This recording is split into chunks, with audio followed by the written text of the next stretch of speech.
Futurs Médias ñu am mbégte àndaat ak yéen ci àjjuma ji jàkkaarloo bi ñu am mbégte dalal ci président Seydou Diouf bu ma nee président ci handball bi la it nga xam ni yàgg nañu boole. wàll it ca assemblée nationale su ma jumul commission loi. commission des finance koppar waruma ko woon fàtte de moo ne di koppar yi alors commission finance yaa ko jiite ñu am mbégte dalal la fii. jërëjëf merci beaucoup ci seen invitation am mbégte ñëw ci jàkkaarloo. alors yaa ngi feggoo ak Aba Mbaye directeur de l'action sociale et sanitaire ville de Dakar bokk tamit ci taxawu Sénégal maa ngi koo taxawu Sénégal bu Khalifa Sall. merci beaucoup Der maa ngi am mbégte te aussi plateau bi pour la première fois. ci émission comme tous les Sénégalais ñu ngi koy seetaan tous les vendredis et c'est un plaisir d'être là. li nga def jekkul de ñu invité la ngay ñëw di gën a rafetle li nga sol. xam nga doomu ndar fu ñu nekk wane seen bopp. macha allah alors ñi ngi fergoo it ak Abou Diallo yéen miin ngeen ko fii COS M23 société civile lañ bokk donte léeg-léeg ñu sànni leen xeer ne leen. da ngeen am fu ngeen féete yaa ngi bokk it Revocap ci wàllu corona bi am neen ci taxawaay bu am solo niki sax ville de Dakar moo tax seen daje bi fii am solo ñu lay nuyu. Der ñu nuyu la nuyu aussi sénégalais yi nga xam ne ñu ngi suivre plateau bi yëpp. aussi nuyu suñu naataango yi ñu fekk fii. comme say invité. di leen remercier aussi ci opportunité bi ngeen ñu may pour ñu mën a jàkkaarloog sénégalais. alors balaa ñuy tàmbali keroog biñ fiy toog xibaar gi dafa leerul woon waaye sunu naataangoo Ndoye Bane amoon dëj donc jotuñu ko woon jaal ñu koy jaale ndax jamono ji mi ngi sax ba pire ndax nee na sarax si ci samedi ji la waajuram bu góor moo làqu groupe Futurs Médias ci sama kàddu di ko jaal moom Ndoye Bane di liggéey ak ñun fii ci groupe Futurs Médias ñu koy massawu njabootam yépp ni ki it Mohamed Samb doon yëngu ci wàllu politique bi daf koo def ci ay xibaar démb ci guddi la ñu xëy yëg ko moom it Mohamed Samb doon yëngu ci langu politique bi jamonoy Ablaye Wade ràññee ko woon ci woon ba léegi nii ñu koy massawu njabootam di leen ko jàll ñu tàmbali waxtaan wi kon pàcc bu njëkk bi li gën a lëmbee ay bés bi ñëpp xam nañ ko muy rapport IGE nag buñ ko déggee defe naa ñëpp léegi miin nañ ko xam nañ lan la mais laaj bu njëkk bi sampu lu tax ñu boole 2016 2017 2018 ak 2019 jébbalandoo ko chef de l'État ndax waruñu ko woon def at bu nekk ci tontu bu gàtt rek président Seydou Diouf nga leeral ñu foofu balaa ñuy mën a xuus bu baax lu tax ñu dajale ñeenti ati rapport jébbal ko benn yoon ndax dafa rax politique ndax yoon la ndax bëri na ay laaj bismillah Seydou.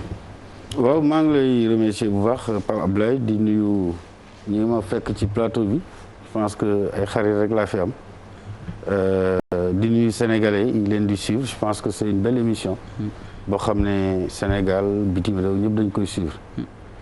Je pense que da nga poser question boo xam ne mënoon nañ ko wax sur le dernier rapport de la Cour des comptes. Parce que loi dafa wax que ne at mu jot au plus tard le 31 mars inspection générale d'État war na mën a déposer son rapport ci loxo président de la République.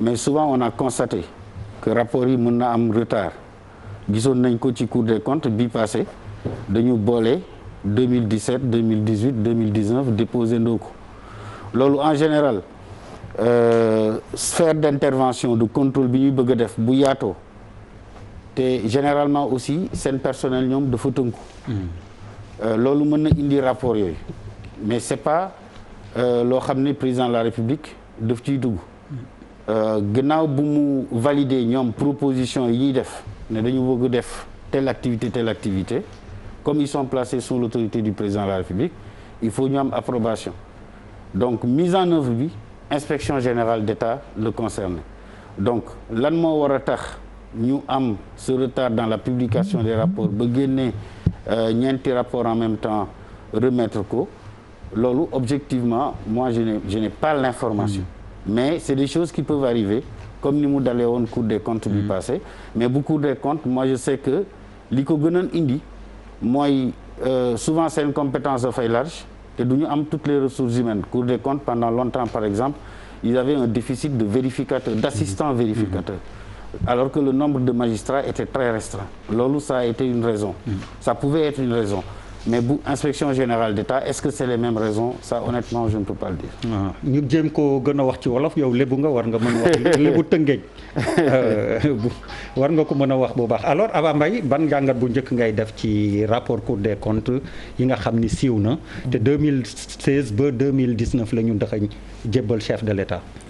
je pense que mooy ni ko honorable waxee je pense que même question moo on bi ñuy wax waxu Cour des comptes et à l'époque argument bi ñu jëloon mooy que il n'y avait pas suffisamment de personnel et là je pense que tey ñun waruñu toog am xalaat ci wala avis si tey ñëw na 1 an de retard wala 2 ans de retard li ñu war a interroger mooy lan la ñuy def ci rapport yi et je pense que mu ci ñu toog Sénégal ba dégg ni rapport bi gën na diw am na ci problème wala diw am na ci judiciaire le seul cas qu'on a vu mooy un traitement politique mooy certainement le dossier Khalifa Sall.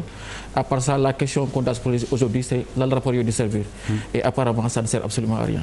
loolu dinañ ci tontu léegi laaj bu légitime la nee na lan la rapport yi di jëriñ ban njeexital gis na ni benn bukki rek a màtte ci rapport yooyu te Khalifa Sall la màtte Abou.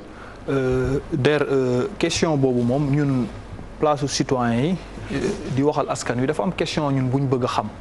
parce que xam nga IGE. dafa nekk benn corps d'élite. nga baal ma rek ñu delloo masque bi. parce que ñun dina. pour maa ngi remercier au passage le colonel le médecin colonel. Mëgay Guèye il nous rappelle que. nañuy sol masque yi. et puis ni ñu ko war a solee. non xam nga def nañu respect de la distanciation sociale. waaw respect distance am na donc si la ñu ne di liggéey mesure barrière yooyu suñ ko respecté. dinañu permettre parce que après. donc pour revenir encore dama ne IGE xam nga ñun ñi nga xam ne ni ay génération la ñu nekkoon ay xale dañ ko doon dégg. ñu ne dañ ko créer jamonoy parti unique sous Senghor. mu nekkoon benn corps boo xam ne dafa nekkoon foofu président de la République logé ko présidence. mu di ko yónni muy def ay vérification. donc loolu mënoon na maanaa bi amoon na solo parce que daan na ko permettre à ce que mu am œil ci fonctionnaires yi nga xam ne dañuy yor deniers publics donc IGE continuer ba ci président Abdou Diouf donc IGE ñëw ba président Abdou Diouf jeexale ñu dem ba diggante 2002 ba 2004 ci boobu la Sénégalais yi commencé dégg IGE mais anam ak fa IGE jëm moo leen xaw a jaaxal mu dem corps d'élite boo xam ne boo fay dugg hiérarchie A ngay nekk def concours nga dem ba nekk ci ñi meilleur ñu jàpp ñi ci ñu meilleur ngeen bokk ñu mettre leen à votre disposition tous les moyens ngeen nekk ay élite donc di produire benn rapport ñu ñëw ba 2004 entre 2002 2003 2004 si la ñu commencé gis IGE ñun askan wi ñu am problème ak ñun xale yi xàmmeetuñu ndax appareil la boo xam ne dañ ko teg présidence pour que muy def vérification su paree mu def ay sanctions jëmale ko ci askan wi finalement dañu am problème parce que dañu xamul ndax mujj gi dafa mujj nekk appareil boo xam ne dafay servir le président de la République souvent pour mu ci mën a téye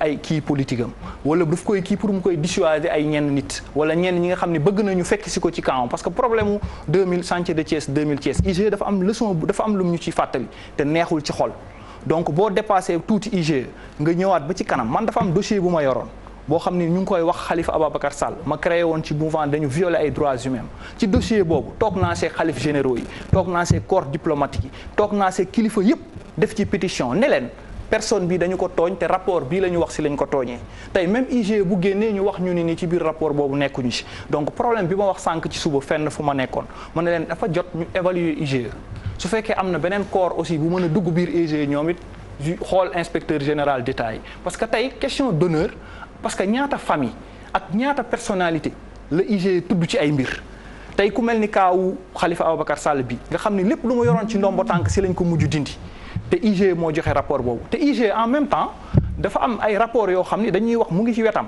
am na rapport bu tudd Petrotim ku ñuy wax Nafi Ngom Keïta jamono jooju moo doon patron bi foofu la ko tàmbalee bi mu demee OFNAC continuer ko IGE ñëw ne rapport boobu bu mu joxe dara joxe ay recommandations respecté wuñ ko rapport bu tudd Samuel Sarr nekk sur la table am rapport boo xam ne ni dañu ñëw sax naan ñu ku fuité rapport bi procureur génn di ñu wax ni képp ku ñu gis nga yor document bi dinañ ko jël donc même IGE su dee ay inspecteur général d'État ñoo nekk foofu nga xam ne à chaque fois président bu bëggee def benn dossier boo xam ne procès politique lay mujjee ñoom lay utiliser pour man waa IGE ci seen wàllu bopp moo jot ñu sang seen bopp ñoo jot ñu xool ndax l'opportunité de ce corps fi ñu ko logé am na solo wala ndax ñi nga xam ne ni ay parlementaires lañu ñi nga xam ne ñu ngi ci majorité xelal président de la République est-ce que mënuñu dimbali IGE pour que ñu tinki ko parce que réformer IGE ba nga xam ne ni bu fekkente ne ni dafa def ay rapport yi dinañ ko mën a jébbal procureur directement au lieu que ñu koy jébbal ki nga xam ne mooy seen patron te corps boobu booy xool bari na ñoo xam ne dañ fay jógee dem nekkaat ministre nekkaat leneen dafa leen di may yenn opportunité kon ku mel ni Makhtar Cissé fa la jógee c'est inspecteur général d'État la te muy corps nag bu ñuy saluer parce que ay borom xam-xam ñoo fa nekk Boubacar Camara fa la nekkoon jël disponibilité donc corps boobu bu ñu demee bay sànq ay nit di tax nit ñi ñu leen dindi seen i mandat di koy utiliser pour transhumer loo ay nit parce que bu ñu amee dossier ci yow donc corps boobu pour man dafa laaj ñu sangaat ko évaluer ko auditer même IGE. Malal da nga jàpp comme ni kii wax ni affaire dafa rax politique. waaw loolu lu ma jàpp la. parce que déjà problème bi njëkk mooy pourquoi la publication des rapports doit être liée à une audience avec le président loolu mooy problème bu njëkk bi. ñu ngi ci tomb. problème bi ci topp mooy bu amee retard. comme ni mu demee nii parce que ñu ngi 2016 2017 2018 ak 2019 ñu boole ko publier ko en 2020 muy ñetti rapport yoo xamante ne dañ jël boole ko rapport yooyu lan la saytu mooy ay exercice su effectivement 2014 2015 et cetera et cetera un rapport bu am 4 ans de retard ça multiplie le mal par 4 c'est-à-dire bu fekkee nit ki def na njuuj njaaj def ay tuuxi duuna sàcc luubal c'est-à-dire tant que IGE publié wu ko il ne sent pas qu'il est en danger il continue parce que njëriñu rapport mooy Malal dénk nañ la nangam ni nga defee ci ni nga dépensé xaalis bi munoon nga ko dépenser neneen am na ay malversation gis nañ ci ni nga ko doxalee du yoon année bi ci topp dinaa moytu moo tax publication rapport yi war a annuel parce que aussi loolu la texte yi wax leneen di ci topp mooy instrument de pression la comme ni mu ko waxee c'est-à-dire dafay yombal transhumance dafay yombal leneen mais li changé si rapport yi diggante Abdoulaye Wade diggante Abdou Diouf xëy na Senghor Ablaye Wade ba ci Macky Sall am na lu ci changé parce qu'aujourd'hui on nous présente les rapports sous forme de résumé c'est des résumés on s'arrête sur juste ay globalité alors que sous Wade on nous disait Awa Ndiaye jël na fi ay kuddu jënd Awa Kuddu Ndiaye fa la affaire bi jógee Awa Kuddu Ndiaye on se rappelle de ça waxoon na fi xoob waaye amoon na fi sax Karim Wade jëndoon na fi garabu koko 1 million on se rappelle de ça mais rapport bii nii c'est pas des rapports détaillés alors que quand même rapport dafay détaillé. est-ce que du détail yi c'est le rapport qui est destiné au président qui est détaillé. et ñoom li ñu rendre public mais ñun nan lañ ci jote woon ñun askan wi. ba mu mun a nekk effectivement benn bâton ci kaw bopp Awa Ndiaye parce que en fait.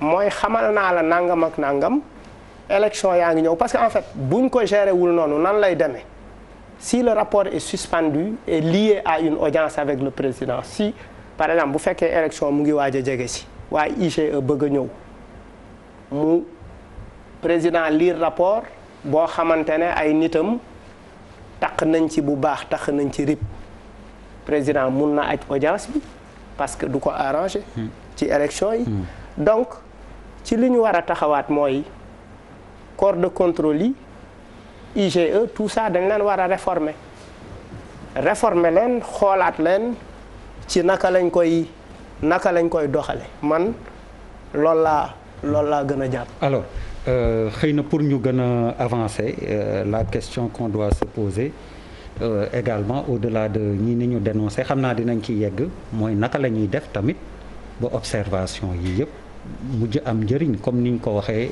ni ko le ressenti en tout cas du ñuy ñëpp mooy affaire bi dafa rax politique donc di nga ñu ci mën a indil laaj alors Daouda Mine première impression ci rapport bi.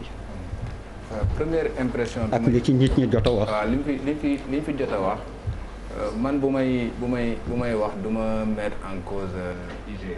dans un premier temps parce que même boo xoolee rapport bu mucc bi di nga xamante ne def nañ liggéey bu mucc ayib. parce que bu ñu demee ba nga xamante ne même épinglé dañ le président de la République sur un certain nombre de dysfonctionnements. même ci décret de répartition des services nga xamante ne def nañ seen liggéey. déjà service la bu nga xamante comme ni ko ñëpp waxee c'est un service prestigieux bu nga xamante ne mi ngi logé à la présidence je pense que problème fondamental bi nekkul ci liggéeyu IGE mi ngi nekk ci exploitation bi nga xamante dañ koy def après bu ñu defee seen rapport je pense que loolu mooy problème fondamental mais pour li nga xamante ne moom mooy seen liggéey tey boo xoolee rapport yi nga xamante dañ ko déposé franchement boo ko xoolee nga xamante ne def nañ liggéey bu mucc ayib am na ay manquements yu nga xamante ne décelé nañ ko ci administration d'abord avant que ñuy dem peut-être ci yeneen services yu nga xamante ne parapublic comme ay mairie et consorts déjà loolu mi ngi ci rapport yi li nekk ci prison yi wax nañ ko li nga xamante moom moo nekk décret de répartition yi wax nañ ko dem nañ sax ba fustiger le fait que voiture de l'administration yi amuñu ay visite technique alors que je pense que bu fekkee ne yow yaay digle sangu da nga war ci jiite donc pour wax la ni man du ma accuser IGE que dañuy def politique je pense que ils ont fait quand même leur travail maintenant exploitation bi ñuy def ci seen rapport yi je pense que foofu la ñu war a taxaw seetlu man dama am yaakaar que ni au lieu que ñuy jël rapport di ko jox président de la République il faut que ñu changer loi bi par exemple boo jëlee comme benn direction bu mel ni comme moom benn service bu ñu tuddee CENTIF nga xamante ne ñoom ñooy saytu li ñuy woowee blanchiment d'argent kooku loi bi daf leen permettre bu ñu demee ba gis ay malversation wala ku nga xam ne dafa def blanchiment de capitaux duñ ko jox président duñ ko jox kenn dañ koy dem jox directement procureur et loi bi dafa obligé procureur ci boppam mu jël dossier bi jox ko à un juge d'instruction pour que ñu ubbi information judiciaire gis nañ ni par exemple ay rapport CENTIF gis nañ fi sax ñu nga xamante ne jabaru ku nga xamante ne ambassadeur la d'un pays étranger bu nga xam ne condamné nañ ko fii par la justice sénégalaise parce que tout simplement loi bi dafa permettre CENTIF ñu jox directement procureur et puis procureur ñu encadrer liggéeyam ci rapport yi ba ne ko tu as l'obligation jël dossier bi nga jox à un juge d'instruction je pense que bu ñu defee loolu dem ba nga xamante ni IGE bu paree rapport am du ko joxati président peut-être même sur le plan peut-être manquement yu nga xamante ne d'ordre administratif mën nañ ko jox peut-être administration pour que ñu xool na lañ koy saytoo parce que boo xoolee rapport bi c'est des manquements d'ordre administratif yu nga xamante ne effectivement gouvernement moo ko war a corriger mais am na ay manquements yu nga xamante ne mën na am ay poursuites judiciaires parce que am na ay malversations wala am na ay surfacturation yu nga xamante ne mën nañ ci ubbi information judiciaire. Papis. waaw déjà répétition bi ngay njëkk mooy njëkk marqué.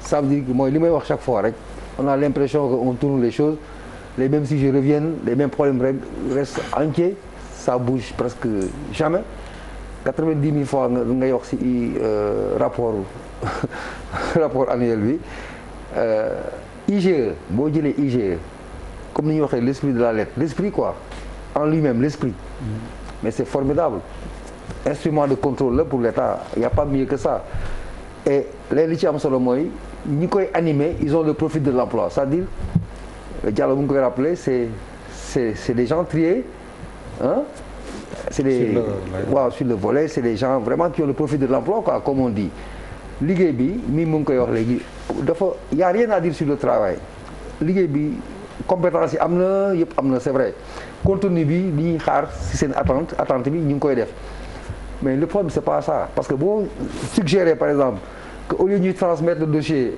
au président ñu transmettre ko procureur mais dafa mel ni nga jël ndox sànni ko géeju Yoff demaat beneen ndox sànni ko géeju Pikine parce que le procureur il est sous la tutelle du ministre qui est sous la tutelle du président ce que le président veut c'est ce que le procureur va faire donc pour moi c'est pas une alternative la vérité des choses mooy c'est que le président bi ñuy créer affaire bi constitutionnellement mu am toutes les prérogatives pour sévir à la suite des rapports mais il faut pas aller très loin président de la République moo war a appliquer moo war a def affaire bi non c'est que les gens depuis 3 jours Sénégal les gens sont dans l'effervescence quoi rapport defuñu lii mais rapport bi il est destiné à qui à celui qui est le plus puissant dans ce pays qui a les institutions comme ça mais c'est à lui d'appliquer la chose c'est pas compliqué man mënu ma ko yow mënoo ko on restera ici 50 ans à dire la même chose tant que lui il n'a pas cette volonté on ne bougera pas est-ce que loolu bokkul ci réforme de l'administration beneen affaire bi balaa may perte fil beneen affaire bi bi ma ressenti quoi si en tout cas pour cette année parce que quelle que soit la redondance des choses chaque fois dina benn volet bu bees quoi. man li ma si jàngat c'est à la suite de la sortie de Talla Sylla maire de Thiès. dama dégg mu wax benn question boo xam ne c'est un problème de fond pour moi. C'est un problème de fond sans être dans l'arbitrage quoi ay malversation ou pas ça ne m'intéresse pas pour moi man li ma intéressé mooy li Talla Sylla soulevé muy benn mais handicap bu doy waar qui est lié à l'acte 3 de la décentralisation.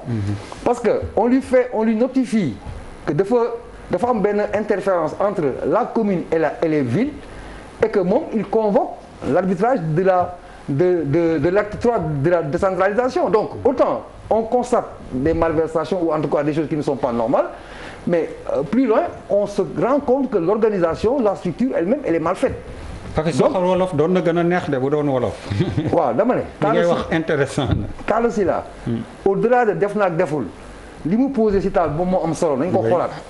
parce que dafay wax ne dañ koy incriminer si loo xamante ne am na ay droits ça veut dire que là la loi n'est pas claire. parce que si Talla en tant que maire ne non loolu dépense ville la wala ñu non li dépense commune la. il y a problème. kan moo war a dépenser. et là c'est l'acte 3 moo ko war a déterminer donc il n'est même pas clair lui-même. donc autant on doit appliquer les choses telles qu'elles ont été proposées par les spécialistes et que ñu xoolaat encore manquement yi nga xamante ne on fait face à cela. moi ça me paraît extrêmement important et daf may convaincre encore une fois acte 3 décentralisation bi lii si waxoon lu bëri mu ngi feeñ dafa am yoo xamante ne c'est inachevé. dafa am yoo xamante ne matul te c'est des non-dits c'est des silences c'est autant de choses qu'il faut revoir et puis ñu jéem a avancer. am na fu ñu teg seen loxo aussi ay dysfonctionnement la est-ce que foofu it réforme bi ñu doon wax de l'administration fu ñu ci toll Seydou defe naa loolu di nga ñoo ci mën tontu avant may ñëwaat yow Aba ñu may Charles mu dugg ci waxtaan wi. bon d'ailleurs man j'avoue que man je comprends pas ñun fu ñu bëgg a def fu ñu bëgg a dem.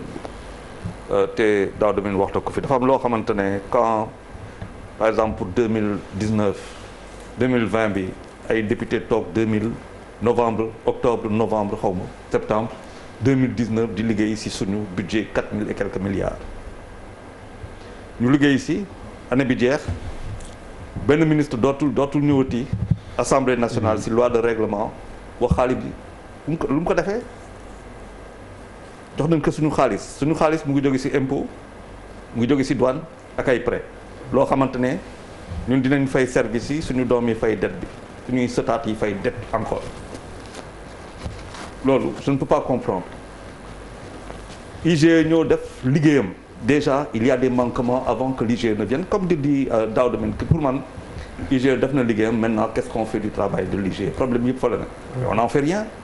Parce que tout simplement lan mooy suñu vision boo tegee 3 exercices yu tegle c'est 3 fois 3000 milliards voire 4000 milliards c'est 12000 milliards bu fekkente ne ñaata résidu boo xamante ne day nekk en termes de perte en termes de corruption malversation bu ñu ko waroon xayma ñu ne c'est l'ordre de 10% 20% 30% mooy que on a amené nos enfants nos petits enfants di fay loo xamante ne ñi ñoo toog di tàcc di def n'importe quoi c'est-à-dire c'est quoi la cohérence de toute cette affaire là dëkk bu bëgg a avancer lan lay teg en place c'est-à-dire on nous raconte du pipeau les gens de regardent dañuy xool dans le blanc des yeux di fois ak ñun quoi ils s'amusent de nous bon c'est comme ça quand bu mu koy toog di ko xool dama siy ree dama si ne y a pas plus grande façon que de se moquer des Sénégalais toog mais quand on dit IGE 4000 milliards ñu jël ko ci douane jël ko impôt jël ko ci ay bor mais du ma ko surveiller du ma xool xaalis bi est-ce que koo xamante ni mu ngi dëkk Tambacounda ki dëkk Kédougou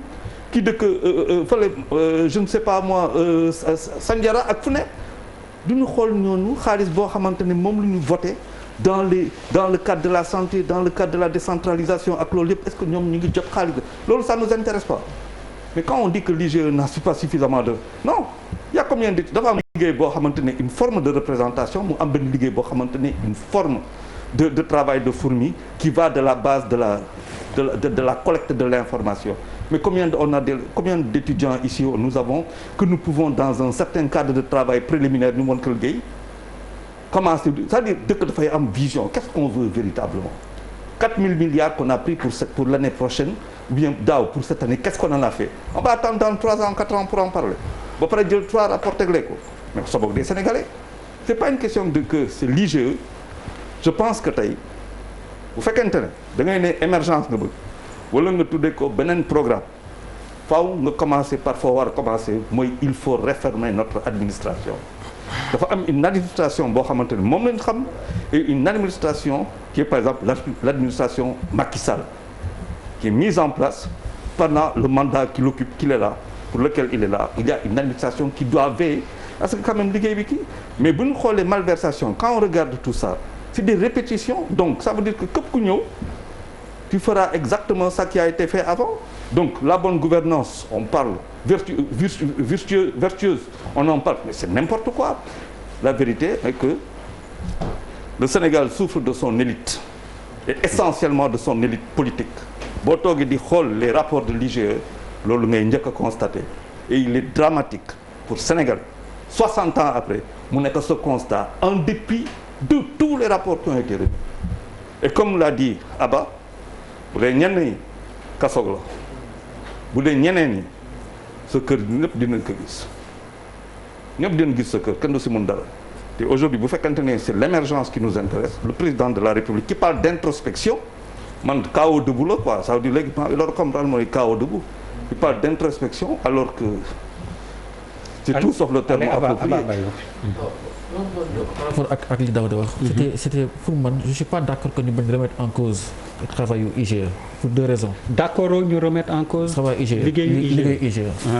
parce que déjà à la base boo man sànq dama doon waxtaan ak suma grand frère Moussa Tine mooy expliquer que par rapport ak li ñu incriminé Kadakar moom il a apporté réponse parce qu'on a dit Kadakar dafa émis benn compte bu nga xamante ne moom expliqué nag c'est tout à fait légal mais aujourd'hui dafa mel ni dañuy jeter nit ñi en pâture jékki-jékki génne benn fait bu xamante ne yow tu n'as même pas le temps de répondre wala de justifier sinon yokk ci xar bi karaw parce que li le mal de ce pays là c'est qu'on a fait divériser le débat public coow lii dañ koy romb suba duggaat ci leneen on a même oublié la question de la Cour des comptes et là ça touche du doigt mooy li Charles wax mooy la problématique mooy que IGE au-delà contrôle bi muy def IGE vocation mooy aider administration sénégalaise mu performer mu améliorer wu mais ça sert à quoi à chaque fois que on sort des rapports alors que l'administration sénégalaise va de mal en pire dama lay jox benn exemple ça fait 2-3 ans à chaque fois que le ministre des Finances il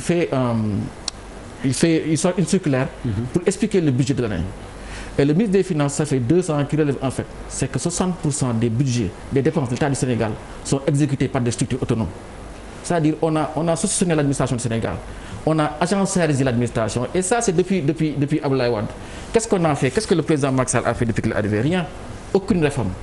Première réforme du Macky Sall wax quand il est arrivé, il a fait un comptage numérique. Ils ont sorti 12 000 agents fictifs.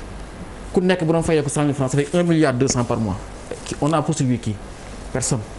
Et au contraire, à chaque fois qu'un rapport sort, on a l'impression que c'est le président de la République qui organise la diversion. Bi rapport Cour des comptes génne dafa ne qu'est-ce qu'on va faire? On va créer une commission de suivi du rapport de la Cour des comptes. Kan moo ñu mën a wax ni que cette commission-là a été mise en place. Démb bi mu génnee mu ne Conseil des ministres on va mettre en place une nouvelle doctrine de l'administration. Ça veut dire quoi? Ça veut absolument rien dire. Pour un président qui en 8 ans de mandat n'a fait aucune réforme de l'administration du Sénégal. Au contraire, c'est lui-même qui aggrave la situation. Parce que le président Macky Sall va sortir pour vous dire on achète trop de véhicules. Mais on achète trop de véhicules parce qu'il y a trop d'entités administratives. te loolu ce ministère wax na la ko ne la il y a trop de postes de dépenses, il y a trop de structures. S'il y a trop de structures, les véhicules sont des accessoires. Donc s'il y a trop de postes, trop d'agences, trop de ministères, trop de directions, mais il y a trop de véhicules. Et la conséquence aujourd'hui, ñu yaakaar ne que Macky Sall day changer les choses. Xool leen gouvernement bi ça va de mal en pire. Le Sénégal est un petit pays qui a un ministère de la décentralisation et de l'aménagement du territoire. Wolof. Sénégal am na ministère aménagement du territoire et du développement du territoire. Am na agence aménagement du territoire. Am na agence développement municipal. Am na agence de développement. ñu ne leen kuy aménager Diamniadio ñu ne le pôle urbain de Diamniadio. ñu ne leen qu'est-ce que vous allez faire des investissements ñu indil le SOGIP. Indil le commission nationale pour le dialogue des territoires. Andil le haut conseil des cultures locales. ñu yaakaar ne président des champs président ñoo tegaat si encore un ministère du développement communautaire. Comme si le développement communautaire n'est pas une composante. C'est-à-dire sur benn composante muy aménagement du territoire développement du territoire on a au moins 10 entités qui existent. Et je pense que au-delà liggéeyu IGE ces rapports-là kon mu mel ne comme si les vrais problèmes ce sont les détournements ce sont les vols. Le vrai problème c'est structurel, c'est l'administration sénégalaise qu'on doit réformer et c'est pas en recrutant Ibrahima Sall def benn acronyme genre il nous a sorti xam nga PASA xam nga programme d'amélioration xam nga l'administration comme ni ñu gën a yeneen acronyme PUDC PIMA on ne gère pas un pays avec des acronymes je pense que le Sénégal a besoin de réforme de fond parce que on n'a pas sanctionné Abdoulaye Wade sur l'angle des bilans on a sanctionné Abdoulaye Wade sur la gouvernance sobre et vertueuse que reste-t-il de cela je pense qu'aujourd'hui absolument rien. beneen yoon jëm ñu ko woon ci wolof parce que c'est très intéressant mais comme ni ma la wax gars ñi wolof bi la ñuy gën a comprendre alors président Seydou Diouf defe naa interpellation yi bëri na lool mais su ma ko mënee tënk am na lu am solo loo xam ni Aba wax na ko mooy réforme de l'administration bi finalement on se demande fu mu toll lu ngeen ci def leneen lu Daouda Mine wax IGE mu mel ni dañuy jeter en pâture les gens comme ce qui rejoint un peu di Aba wax. Est-ce que même si nous dans notre jargon on dit que les trains qui arrivent à l'heure n'intéressent pas est-ce que IGE warul génne li baax ak li bon yëpp ñu xam ni am na ñoo xam ne ñi ngi gérer structure yoo xam ne ñi ngi ci kii ñii tamit ñi ngi te am na beneen aspect boo xam ne bu ñu ci demoon tuuti rek dinaa bëgg ñu gën ci xuus bu ñu gaawee mooy est-ce que dans les appels d'offres souvent on entend le moins 10 ans te ñu bëri xëy na fa lañ leen di épingler est-ce que ki wax prix bi gën a néew forcément mooy ki gën a baaxle ci liggéey bi yooyu yëpp defe naa war nañ ko mën a faram-fàcce discuter ci mu indi ay leeral mais déjà ci réforme bi ak ni ñuy wax jeter en pâture en général bi ñuy jiiñ IGE donc une politisation de ces rapports lu ngeen ciy tontu. waaw je pense que d'abord il faut ñu sérieux question yi. lu njëkk li mooy. IGE dafa am mission.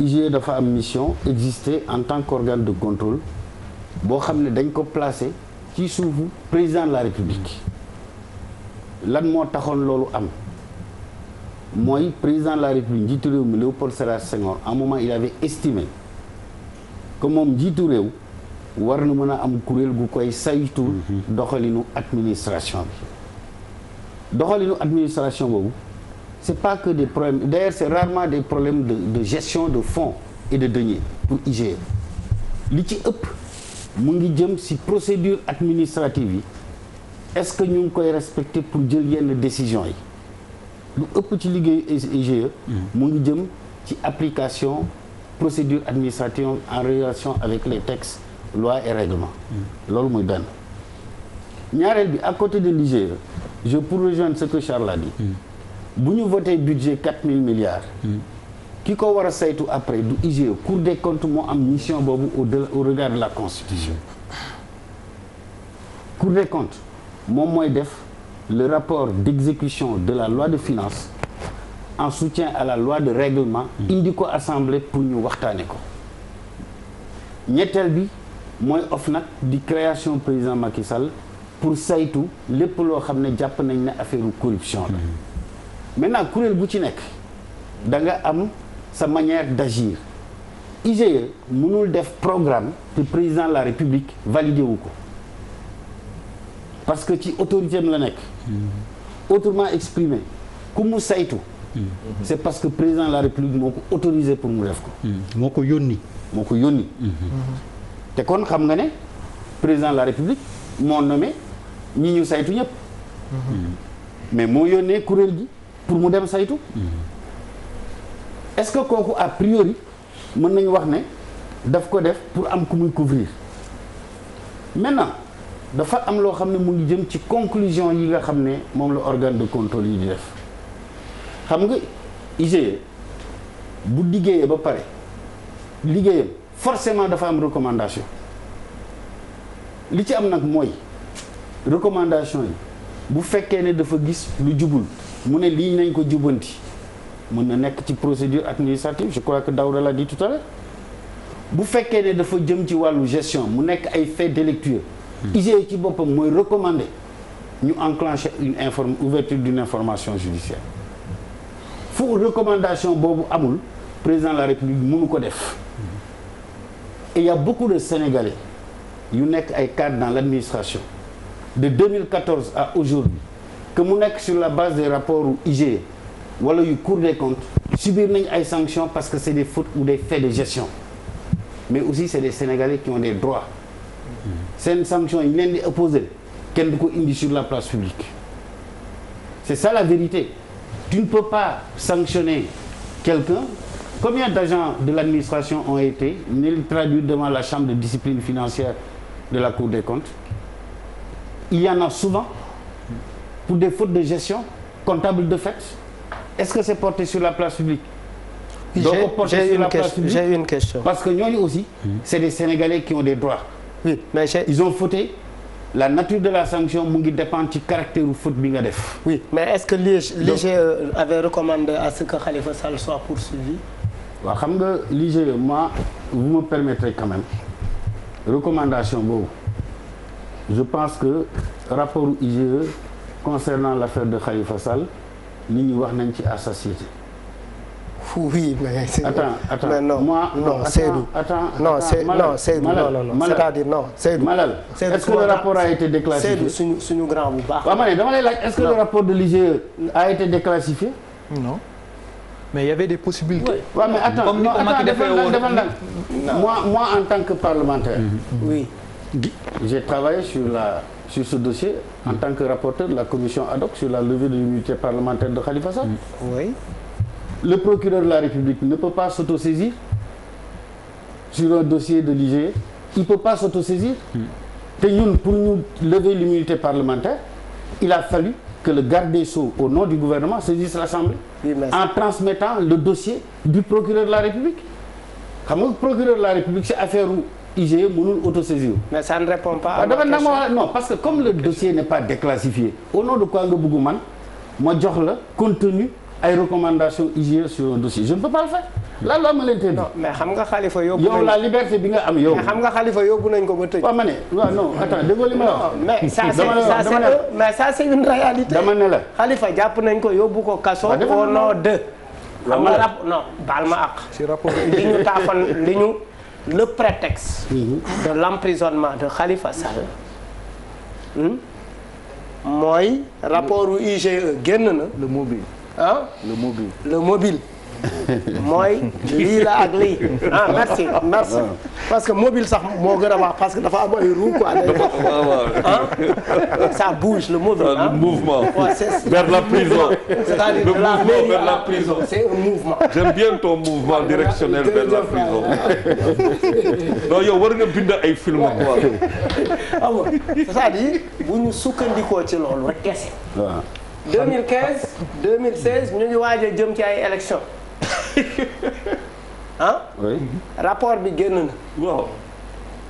mais rapport boobu xanaa dafa ne Khalifa Sall njuuj njaaj na léegi ñun waa IGE ñoo ne ndax li mu laal doy na waar yóbbu leen ko kaso c'est ma question mais répondre. waaw mais Malal c'est que aussi xam nga man.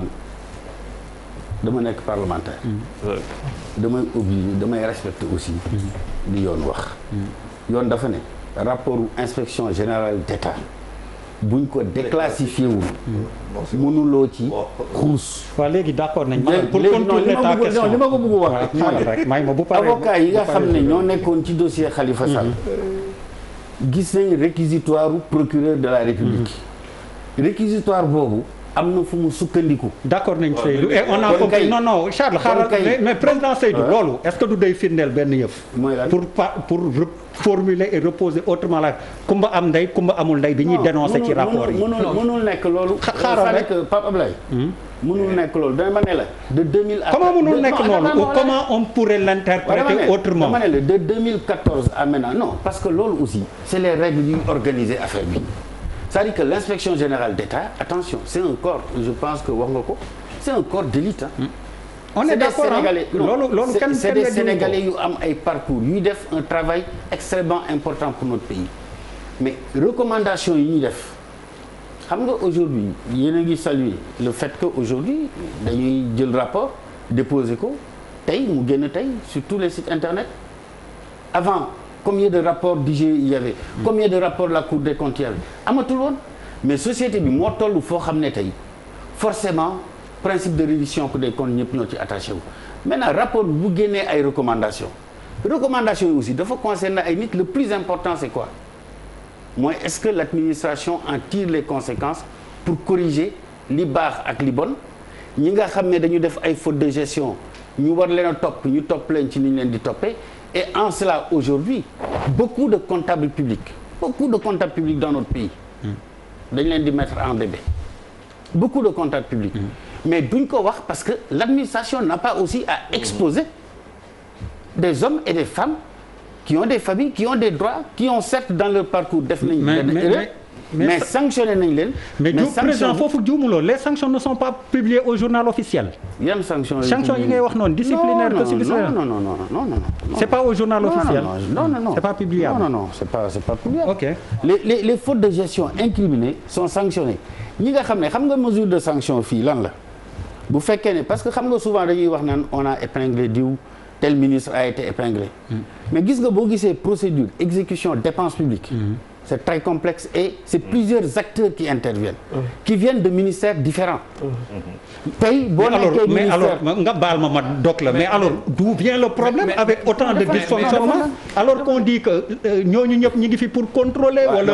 non dama lay wax yow tamit xam nga dysfonctionnement moom mën na am xam nga c'est comme quand toi tu établis ta charte ici.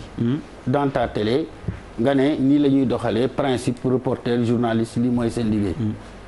nga arrêté ce principe tu envoies un journaliste sur le terrain mu dem def liggéey boo xam ne jaarul ak yéen seen charte éthique mais au nom de quoi moi je vais incriminer votre directeur de publication c'est l'agent qui a fauté qui est incriminé dans la gestion c'est la même chose c'est-à-dire que chaîne de dépense bi boo jëlee benn ministère DAGE bi bu defee benn engagement boobu dina dem contrôle financier ça relève pas d'ici ça relève de la présidence dina dem secrétariat général du gouvernement dina dem ministère des finances ñooñu ñëpp c'est des acteurs yoo xam ne dañuy viser engagement bala ñuy mën a ñëw dans la phase de paiement et mandat bi nga xam ne dañ koy fayee sax c'est pas le ministère qui le fait. Donc aujourd'hui non attends dama bëgg terminer ci benn parce que y a quelques questions. Donc aujourd'hui pourquoi le président de la République a parlé justement quand il s'est agi de la Cour des comptes d'ailleurs la réaction du président de la République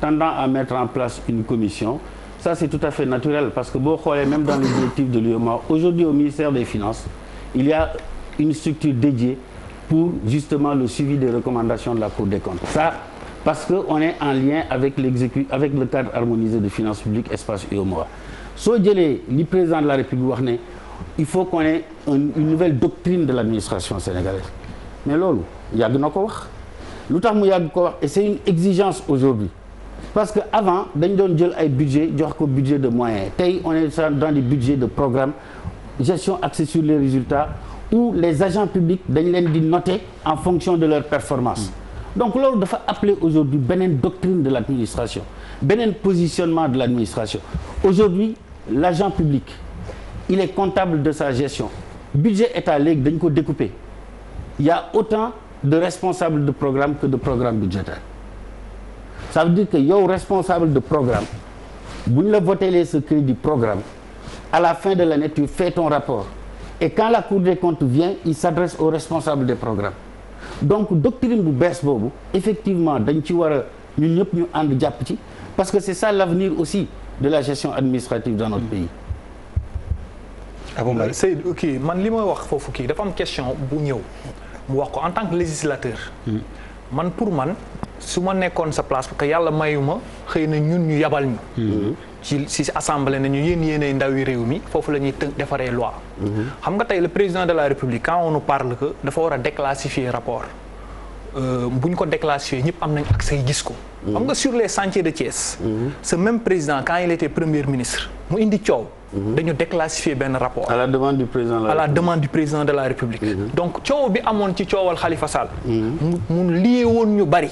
lié woon administration yi ñu ne dugg ci pour man bu fekkente ne am na pouvoir déclassifier rapport war na ko mën a déclassifier pour que nit ñi amaan accès à l'information d'autant plus que la personne bi ñu ciblé woon il avait même demandé à ça que bu ñu ko defee dina yomb loolu benn la donc beneen bi si topp mooy da nga wax sànq ci biir sanction yi ne am na ay comptable yoo xam ni am nañu droit yom dañ leen ko war a préserver parce que seen i jaboot ak seen i famille waaye mais ki ñu yàq deram nag ñi ci tudd comme Khalifa mi ci tëdd ak ñeneen wala dafa am ñaari citoyen non c'est une question parce que non xam nga loolu tey dafa xam nga administration Sénégal c'est le moment ñu xoolaat ko ñu waxaat parce que tey jii nii sur le dossier de Khalifa Ababacar Sall on a parlé des percepteurs kii ci guddi gi bi ñuy placé mandat de dépôt Mbaye Touré Yaya Bodian en même temps ne yéenay comptable yi dañ ne rocc leen ci ñaar ñii rocc leen ci bokku mi nekkoon percepteur bi nga xam ni moo doon ordonnateur bi yoroon dépense yi nekk ci administration bi c'est parce que moom mi nga xam ne moom lañ fa teg di ko fay suñuy recette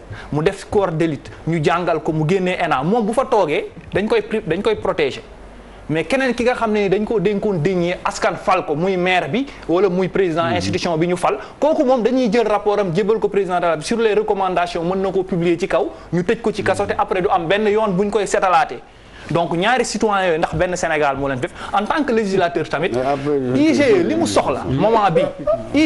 soxla moment bi mooy ku ko dimbali mu autonome am indépendance te loolu kenn du ko régler lu dul loi waaw loi bi taxoon tey bi ñu bëggee wàññi groupe parlementaire Moustapha Diakhaté dem wàññi ko changer constitution bi pour opposition ba ñu am groupe parlementaire loi bi indi bi ñu bëggee delloo si waat au conseil de la république yóbbuwaat ko foofu loi bi ñëwoon indi acte 3 ñu woote ko gaawantu baral ko ndax élection la woon pour ñu kase loi boobu warul mën a yéen ngeen jël initiative boobu yéen ñi nga xam ne yéen a nekk de la majorité ngeen jël loi boobu ngeen wax ni bonne gouvernance dañ ko ériger si suñu constitution donc tey jii nii dañ ko corruption ak code de transparence yépp mu ngi fi donc nañu def loi ñu dindi IGE pour mu autonome ñu mettre ko à l'écart nga xam ne dina am pouvoir bu paree ci dogum ñu jébbal ko procureur de la République. Président, ce qui repose aussi la pertinence de li Abba Mbaye wax sur la réforme de. Oui, mais ça je voulais revenir sur ça. L'administration. C'est-à-dire que xam nga rapidement oui tontu. IGE da ngay xam lan moo tax mu jóg. IGE c'est pas un corps indépendant.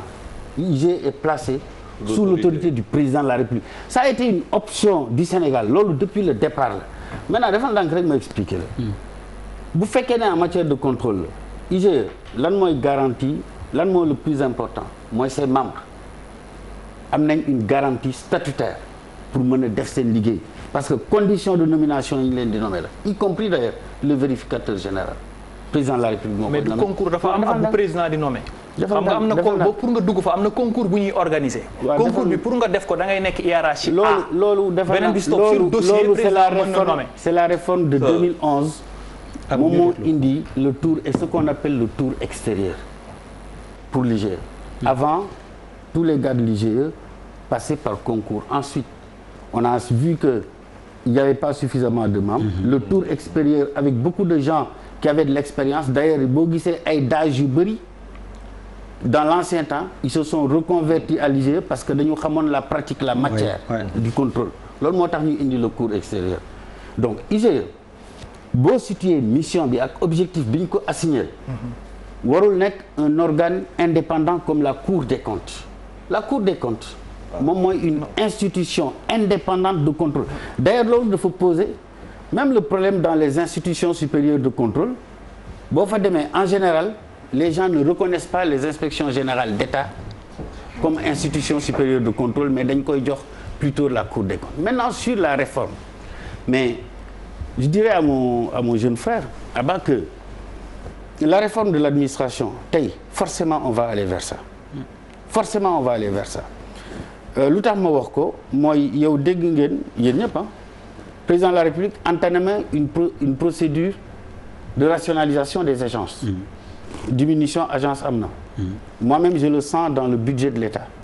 On est en train ñu ngi wàññi agence yi maintenant nag c'est une question complexe yu bees yi mu yokkaat ñu ngi c'est une question complexe ci diggante bi. C'est une question complexe. Da nga jël l'exemple du territoire. Aujourd'hui le territoire ndax dafa am émiettement des interventions parce que su ma déggee sa kàddu loolu lay doon. Je peux l'entendre sur certains points. Je peux être d'accord avec toi sur certains points. Par contre, du point de vue de la vision générale, dafa ute. Suñu approche de développement dans un pays d'ailleurs boo xam ne dafa tendre à un développement territorial, on n'a même pas besoin de ministère des collectivités territoriales. Parce que les compétences dafa ñëw à l'échelle des collectivités territoriales. Mais ici, xam nga la mooy suñu jafe-jafe mooy dañu bëri ay collectivités territoriales on en a 545 je crois des communes ah rien que les communes. 557. yoo xam ne. à 90% amuñu viabilité. grand di ko wax ci wolof waaye. maanaam am nañu. président Seydou grand sportif handball. juróomi téeméer ak waxal wolof fukki collectivités locales yoo xam ne boo leen jëlee presque juróomi téeméer yi mënoon nañu demal seen bopp li ëpp ci la fay am ay programme état moo koy indi. moo tax la vision d'ailleurs def ministère de l'aménagement du territoire de la gouvernance locale d'ailleurs moom moo doon collectivité territoriale loolu en principe moom li ñu ko dénk mooy saytu politique gu décentralisation naka lañ ci avancer porter la réforme mais l'action territoriale moom loolu mooy équité territoriale ça c'est beaucoup plus dévolu au ministère du développement communautaire de l'équité territoriale et sociale ça a été une option de gouvernement non ça a été une option de gouvernement parce que aussi nit ki non yow yaay jugé une mauvaise option mais boo xoolee impact programme yi ci biir collectivité territoriale yi ce que Promoville est en train de faire va dire à Sédhiou que ce que Promoville a fait là-bas foofu yëfu mauvaise option la wax ko waa Kolda wax ko feneen parce que ce pays à l'intérieur à travers Promoville est en train de changer boo demee ci collectivité territoriale rurale yi li fa PUDC di def c'est pas des concepts c'est une réalité de développement tey ay collectivités locales yu bëri à l'intérieur du pays alors tu m'excuses non parce que dafa évoquer question yi pour dire que on ne gouverne pas un pays avec des concepts Charles je travaille doublement et tu vas le savoir tout de suite ay réalités d'action la sur le terrain moo tax moom mu ngi dans la théorie pour nous expliquer le concept sur les textes parce que théorie la parce que dans la pratique xam nga l'histoire budget yu bari la non application xam nga nag aussi c'est pas comme ça yow c'est-à-dire que man li ma la wax c'est le terrain dama ne boo demee Sédhiou dëkk ñun dama ne boo demee Sédhiou tey la fa amoon ci tali man dem naa Sédhiou il y a 4 ans xam nga laa fekkoon 300 mètres de route goudronnée mais entre le préfet non entre la préfecture et l'hôpital tey boo demee Sédhiou en termes d'éclairage public, de voirie, de canalisation, l'hôpital qui est en train de se faire, les gens de Sédhiou aujourd'hui se reconnaissent dans l'État du Sénégal. soo demee Kolda c'est la même chose. man Sédhiou bi may gis télé ñu ngi marche di wane ni amuñu hôpital. ñu ngi marche seen stade tegaguñ ko Sédhiou bi ma gis aussi ñu ngi marche te Promoville li ma ci gën a gis mooy Tamba xeer ba mu fa teg pavage ba mu fa départ. Tamba laa wax. bi Promoville la mu démarré ci pavage ba ñu ko lancé ci élection yi ba tey fa la yem donc Promoville pour man c'est des structures yu ñu créé mu am budget am programme pour ñu jël ko yenn communes yi ngeen xam ni amu leen fa doole gañewuñu ko moom la ñu jël yóbbu dem placé fa ñeneen Promoville le principe moo doon capitale régionale defal nag rek xam nga man yàlla defal na ma Promoville bi ñu koy lancé 2015 bi ñuy def évaluation bi avec la Banque africaine de développement man maa ngi woon ci groupe d'évaluation boobu. borom xam-xam dafa rek Promoville ba ko président de la République di créer. dafa ne suñu capitale régionale yi. amuñu sax une âme urbaine. il faut que ñu indi tali indi courant lampe indi espace vert indi assainissement loolu moo doon Promoville au départ. ñu démarré ko sur la base du budget de l'État. nga defee ne bu fekkoon ne démarche bi pertinentul ak. approche bi ñu ci am ba ci fii ci banlieue Dakar changement yi indiwuñu nga defoon ne woon kon les partenaires techniques et financiers dinañ jël alal ju bëri tey di ko ci dugal c'est parce qu'ils ont vu que approche bi baax na boo jëlee PUDC la même chose dañu amoon rupture d'égalité entre le monde rural ak le monde urbain ci wàllu accès à l'eau accès à l'électricité combien de villages xam nga loolu beesul su Mamadou Dia amoon nañ fa ay centres d'expansion rurale amoon nañ fi bon Abou on revient xam nga président Seydou Abou non mais s'il vous plaît on revient sur le principe du débat ñi ngi woon ci ak ni may wax avec toute la pertinence de la réforme dont bi Aba Mbaye mi doon wax non may xam nga dañ doon wax sur la publication des sanctions ou non xëy na dafa am ci diggante bi réforme bu ñu yëgul mais du ma tudd tur journal officiel laa la waxoon portant sanction d'un magistrat décret 2003-23 du 28 janvier 2003 portant retrait de certaines fonctions et déplacement d'office à l'encontre d'un magistrat ni ma wax du ma tudd magistrat nga wax. oui mais il est dans l'administration la du décision Sénégal. elle vient de qui? Justement xoolal donc vu le décret 92/918 du 17 juin 1992 relatif aux modalités de désignation des membres élus de fonctionnement du Conseil supérieur de la magistrature statuant en matière disciplinaire.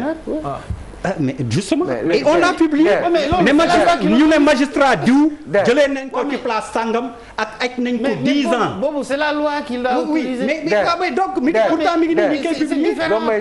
Oui vas-y Papis 20 secondes vas-y ñu ngi génn débat bi parce que en fait fi ñu tolloon boobu wala ko maman réer parce que fi ñu tolloon mooy l'histoire de l'IGE. non c'est que Malal daf ko interpeller fu mu amee solo pour ñuy siiwal comme il dit. D'accord ndax dinañ ko def wala du ko def. on est en train de représenter encore une fois IGE est-ce que am na lu si bees lu ñuy xamante Sénégalais pour man on perd du temps on est en train de perdre du temps en présentant l'IGE parce que ñëpp xam nañu IGE benn mooy grand j'ai envie de demander aux gens qui parlent au président parfois est-ce que dinañu restituer l'esprit la perception des Sénégalais par rapport à corps de contrôle IGE pour parler wolof mu leer nañ der Sénégalais dañoo bëgg lu ñu bëgg waxuma les politiques les journalistes waxuma Sénégalais dans l'écrasante majorité dañoo ne ku sàcc xaalis waxuma magistrat bu def ay faute ku sàcc xaalis détourné xaalis nañ la jàpp ku sàcc xaalisu réew mi nañ la jàpp. waaw wax loolu quoi c'est que il faut pas théoriser allez c'est aussi simple que ça. Tu prends les sous on te met dedans maintenant. Je continue 20 secondes nga waxoon daaneel ce qui se passe mooy pourquoi les questions reviennent à chaque fois épinglées c'est relatif mais des gens qui ont été en fait ñu def ay luubal quoi. et dara du si génn. perception boobu la Sénégal yi nag di construire di ko construire mer ba gëmatuñu sax organe.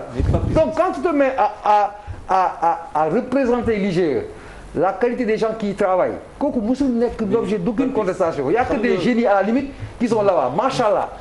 Le problème c'est pas à ce niveau le problème c'est l'application des recommandations et tout ce qui s'ensuit à la suite des fautes qui ont été commises et reconnues. Sénégalais dañoo bëgg encore une fois der ku sàcc xaalis ci réew mi keesu état yi ñu jàpp la. waaw parce que c'est ça le problème. Charles oui ñu déglu doom yi dañuy jël gaal yi di traverser Atlantique wala Méditerranée di dee si géej gi lu leen di rey mooy le projet social boo xamante ne agul moo leen di rey du tout d'abord ñoom bokkuñu si projet ce ne sont même pas des produits d'un projet c'est une catastrophe kooku beneen wax la boo xamante ne faw ñu wax fi un jour nga génn si loolu ñu jël xaalis chaque année député yi voté si loo xamante ne moo war a doxal dëkk bi chaque année xaalis boobu maa leen ne fu muy jógee attends le minimum mooy que bu amee kuréel boo xamante ne liggéey ni saytu avec tout ce que nous avons Cour des comptes OFNAC IG yooyu yëpp et d'année en année ñuy waxaat les mêmes choses ñoom nan dem Singapour pourquoi mu bouger pourquoi mu changer Singapour nga xam ne ñoom ñoo tolloon mais quand le président a pris le ministre des finances là liquidé ko fan la lépp jeex nan dem Malaisie depuis 25 ans c'est-à-dire loolu laay wax te c'est-à-dire bu fekkante ni ñu ngi toog nous sommes pas cohérents suñu démarche n'était pas cohérent am nañu lépp mais on n'en fait rien et chaque année on vote des budgets il est impensable que ñu am loo xamante ne muy doon ay directeurs wala nekk ay ministres mais wax avec tout ce qu'on leur donne tous les privilèges loolu doy la ngay téye xaalis bi ko loolu parce que loolu lay wax et on n'aide pas les Sénégalais bu fekkante ne là le président on est en train de parler d'IG je pense que loolu yëpp c'est une perte de temps président dafa ne introspection mais ça veut dire que ñun quoi nga xamante ne on ne fait pas partie au contraire on paie on fait dañuy fay ay taxes fay ay impôt sur le revenu fay loolu on doit faire une introspection ñun pour sur des gens yoo xamante ne ñoom ñooy contrôler c'est-à-dire notre vie de tous les jours moi je peux comprendre que sur des choses de top secret défense mën naa comprendre que déclassification sur top secret défense mën naa comprendre que loolu quand même foog ñu xoolaat ko c'est pas toutes les choses qu'on met sur la place publique mais sur des considérations yu demee ni pécuniaires yoo xamante ne il y va de notre survie la survie de nos enfants mais à la limite on se moque de nous.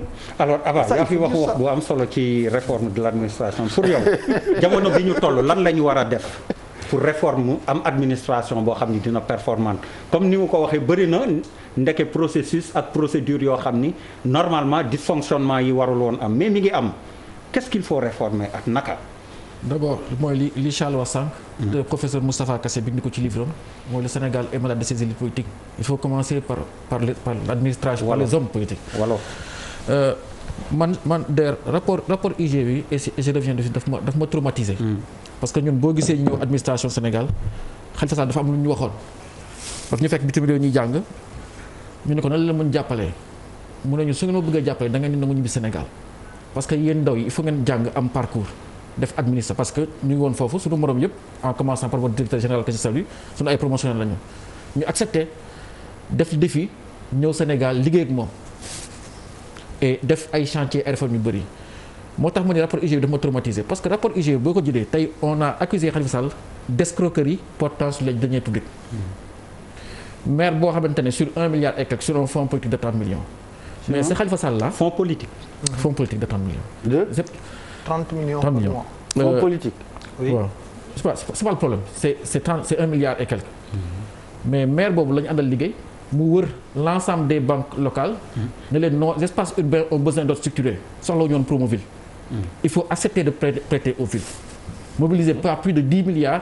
auprès de toutes les banques locales li leen fay tey déggoo ville de Dakar am na problème bor bu mu amee ce maire là moo ànd ak Anne Hidalgo ànd ak Delannoy ànd ak tous les maires dem ci institution internationale ne il faut ouvrir des guichets di lebal collectivités yi moo tax tey Union européenne mën lebal directement ville de Dakar 1,5 milliard pour notre plan climat énergie ce maire là bi mu yoree CGUA di diriger l'ensemble des maires d'Afrique moom moo dem cette institution financière bancaire ne leen il faut faire confiance aux villes africaines ngeen di leen lebal moo tax BOAD lebal ville de Dakar 9 milliards pour la voirie à Dakar un maire bu réussir regrouper plus de 20 milliards au service de sa ville sur sa compétence personnelle ci engagement am ci crédibilité am maire boobu la réewam taxaw ne ko yow da ñuy escroquer da ñuy dóor marteau de 1,6 milliard et ça c'est dans le rapport ville de Dakar am na ay performances yu mag yu Khalifa Sall def Khalifa Sall moo ñëw interdit billetage dañu doon fay salaire en liquide à la ville de Dakar Khalifa Sall moo ko interdire mais il faut arrêter ça aller ouvrir des comptes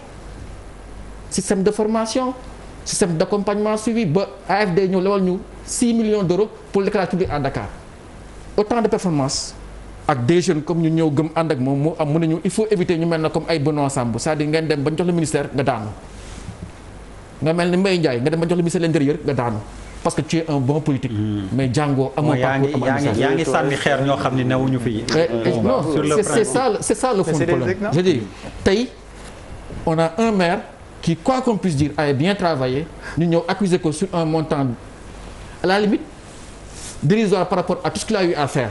Maintenant on peut avoir un débat sur les fonds politiques c'est pas ça le fond du problème mais que tey IGE ñëw génne rapport avec une partie de félicitations ñu retenir un petit.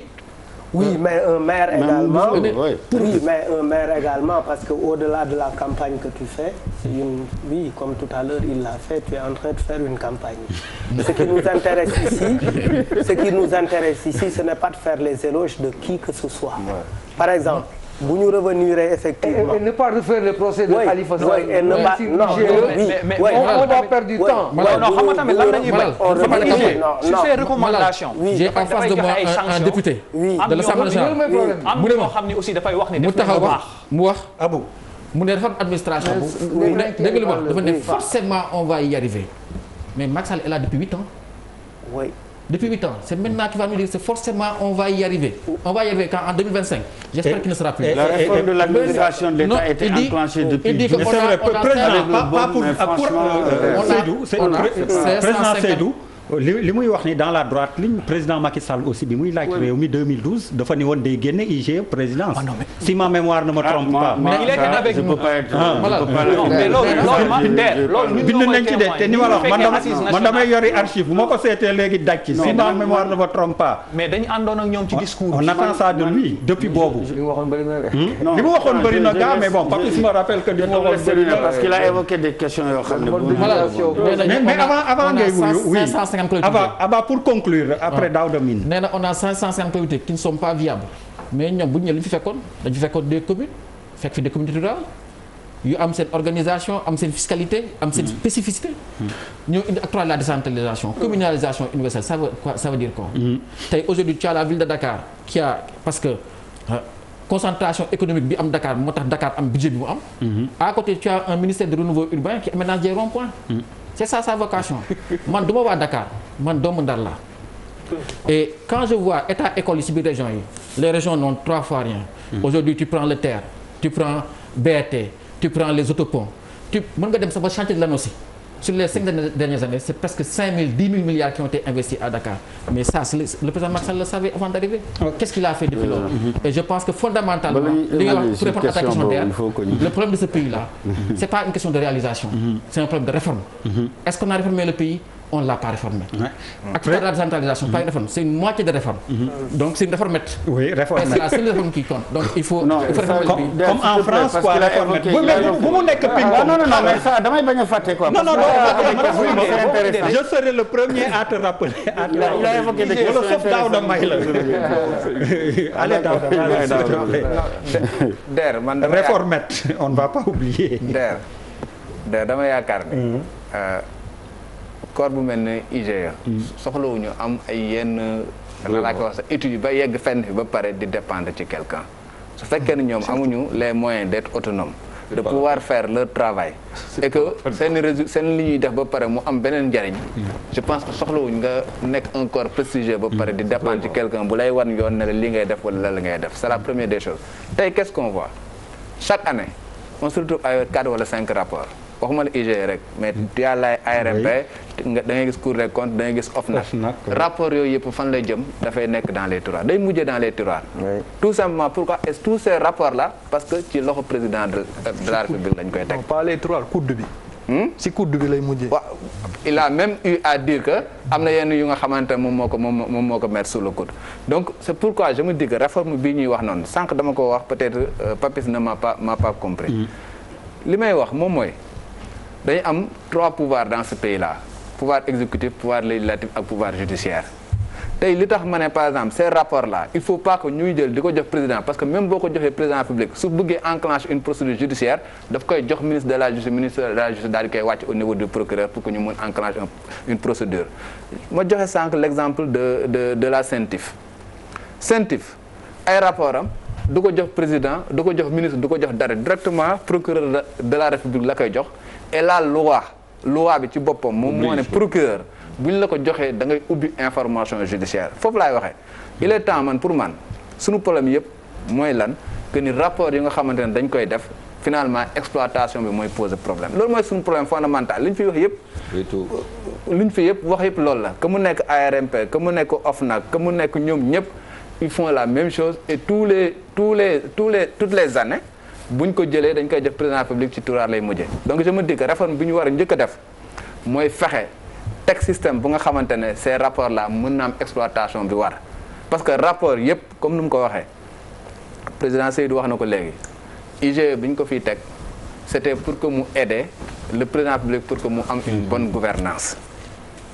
bonne gouvernance d'abord c'est sur le plan administratif mu am une cohérence benn bi tey jii rapport bi nga xamante ne gis nañ ay incohérences yu nga xam ne mi ngi commencé déjà au niveau de la présidence parce que boo demee ba nga xamante ne décret bi nga xamante ne moom mooy def répartition des services ñuy dem sax ba jëlee organisation yu nga xamante ne organisation sous-régionale la di ko affecté à un ministère ça veut dire que y a problème bu ñu jëlee ba même OMVS ñu koy affecté à un ministère de l'eau wala ñu ne OMVG ñu koy affecté à un ministère de l'eau wala ñu ne ASECNA di ko alors que ñooñu c'est pas des structures étatiques c'est des structures yi nga xamante ne ñun rek moomuñu ko dañ ko bokk ak yeneen kii bu ñu demee ba defloo ça veut dire que y a une carence au niveau de notre administration. Ça dépend hein. Je te coupe pas, excuse-moi. Ouais, mais IGE, du point de vue non, c'est le rapport de l'IGE. Non, mais du point de vue de la tutelle technique, ñoom ñooy interface ak OMVS et donc les crédits. Non, répartition des services de l'État la ñu wax. On ne peut pas répartir un service bu nga xam ne bokkul ci état bi. Voilà, c'est l'IGE qui l'a dit dans son rapport. Je me dis que loolu bu demee ba nga xam am na jusqu'à la présidence. président moo def décret boobu. Décret de répartir OMVS yóbbu ko ministère de l'eau. Rapport IGE bu mujj bii. boo ko liiree nga fekk ko ci. ñun ki garde suñu constitution. di organiser affaire yi. donc pour wax la quoi pour wax la ni erreur yi nga xamante ne bu ñu demee ba à ce niveau d'erreur là nga xamante ne ça pose un problème nga ñëw par exemple tey jii dans le même rapport il y a un certain nombre de choses yi nga xam ne wax nañ ko sax au niveau des prisons. Je donne l'exemple des prisons. Tey y a un décret qui organise les prisons sénégalaises ñu ñëw sur les 37 prisons qu'on a 4 catégories de prisons la ñu am. On a des maisons d'arrêt et de correction. On a des maisons de correction, une maison de correction à Sébikotane. On a des maisons d'arrêt ñaar lañ. des centres de détention. Rebeuss ak maison d'arrêt pour femmes de on a des camps pénaux. Un camp pénal sa vocation c'est que mu jot ñi nga xamante ne ñoom ñooy condamné à de longues peines. C'est ça. ñu jàpp un Guy Marius Sagna détenu provisoire ñu yóbbu ko camp pénal tey jii ma lay wax ne Assane Diouf mi ngi camp pénal pourquoi alors que y a un décret bu nga xamante ne moom mooy organiser loolu yëpp. Voilà donc ce sont des erreurs yooyu yu nga xamante ne IGE wax na ko ci rapport. Est-ce que c'est des non je veux dire non dama ne. C'est politique. Ce sont des choses ce sont des choses yu nga xamante ne rapport de l'IGE bind na ko noir sur blanc. Et que ñu war leen a corriger par A ou par B comment faire pour les corriger moi je pense que foofu la ñu war a wax de y a des erreurs yu nga xamante ne IGE épinglé na ko sur le plan purement administratif war nañ ko gérer mais am na yeneen yu nga xamante ne ay malversation financière yu nga xamante dafa war am une suite judiciaire foofu laay wax ni yooyu noonu au lieu que ñu koy jël président muy seppi peut-être kii adversaire politique la ma enclenche une procédure kii du adversaire politique ma bàyyi peut-être ba moment bu nga xamante maa ngi war dem élection le moment est opportun pour que ma faagaagal peut-être benn adversaire politique ma doog ko génne sous le coude suñu demee ba nga xamante ne rapport yooyu génn nañ ko ci présidence mun ko def leen peut-être loolu dafa amati on pourra régler un certain nombre de problèmes foofu laay waxee donc je me dis que franchement IGE on n'a pas besoin d'être prestigieux xam nga pour demander indépendance pour que ñu lay ñëw di la mettre sous tutelle de quelqu'un bu nga xam moom moo lay wan ay bët na la li ngay def xam nga il faut que nga enclencher li te boo ko ñëwee jox ko pare mu jël affaire bi ci biir corps boobu tamit dañ ciy tànn ay nit di leen nommer ay ministres di leen def ay directeurs généraux soit xaw ma ndax xam-xam bi ñu am ci gestion financière ak yenn information yi ñu am foofu mooy tax bu ñu leen nommer aussi dinañ ko mën a di dimbali ci yenn yi donc il faut que tamit corps boobu bi ko Senghor di créer c'était benn pour mu vérifier ko aider ko mais beneen aussi amoon na tànk politique bi Abdoulaye Wade ñëw utiliser na ci tànk politique bi Macky ñëw utiliser na ci tànk politique la demande sociale maintenant mooy ñu jël IGE def ko réforme parce que assises yi waxoon na ko commission nationale des réformes waxoon na ko donc l'application moo ñu dese donc loolu lañ foofu lañ soxlaa législateurs yi ñu dimbali ñu ci. Il faut comprendre que dans l'esprit de Senghor bu muy créer IGE dans son Charles Balma Papis li ngay wax c'est très grave est-ce que war nañu réformer IGE c'est la vérité c'est une bonne question. Non, je suis très cohérent. Mais j'étais en train de parler. non je suis désolé c'est que li mu wax ak li président di Seydou di tontu sax pour moi je trouve que c'est très grave. non c'est pas très grave. Si, bu waxee après ñu tontu. Je suis vraiment désolé. ma terminer sama pensée. Non, je suis obligé de désolé parce que moi je veux comprendre. naka nga mën woowee naan réforme sax ndax jar na ko fi avec tous les problèmes yi ñu jànkoon. voilà léegi laisse-moi. yooyu ñëpp naan nañ réformer nga ni non. IGE ko yàgg say. dafa ne IGE nañu réformer. réformer pourquoi lan moo fa bon lépp mais baax li na. ko bon mooy.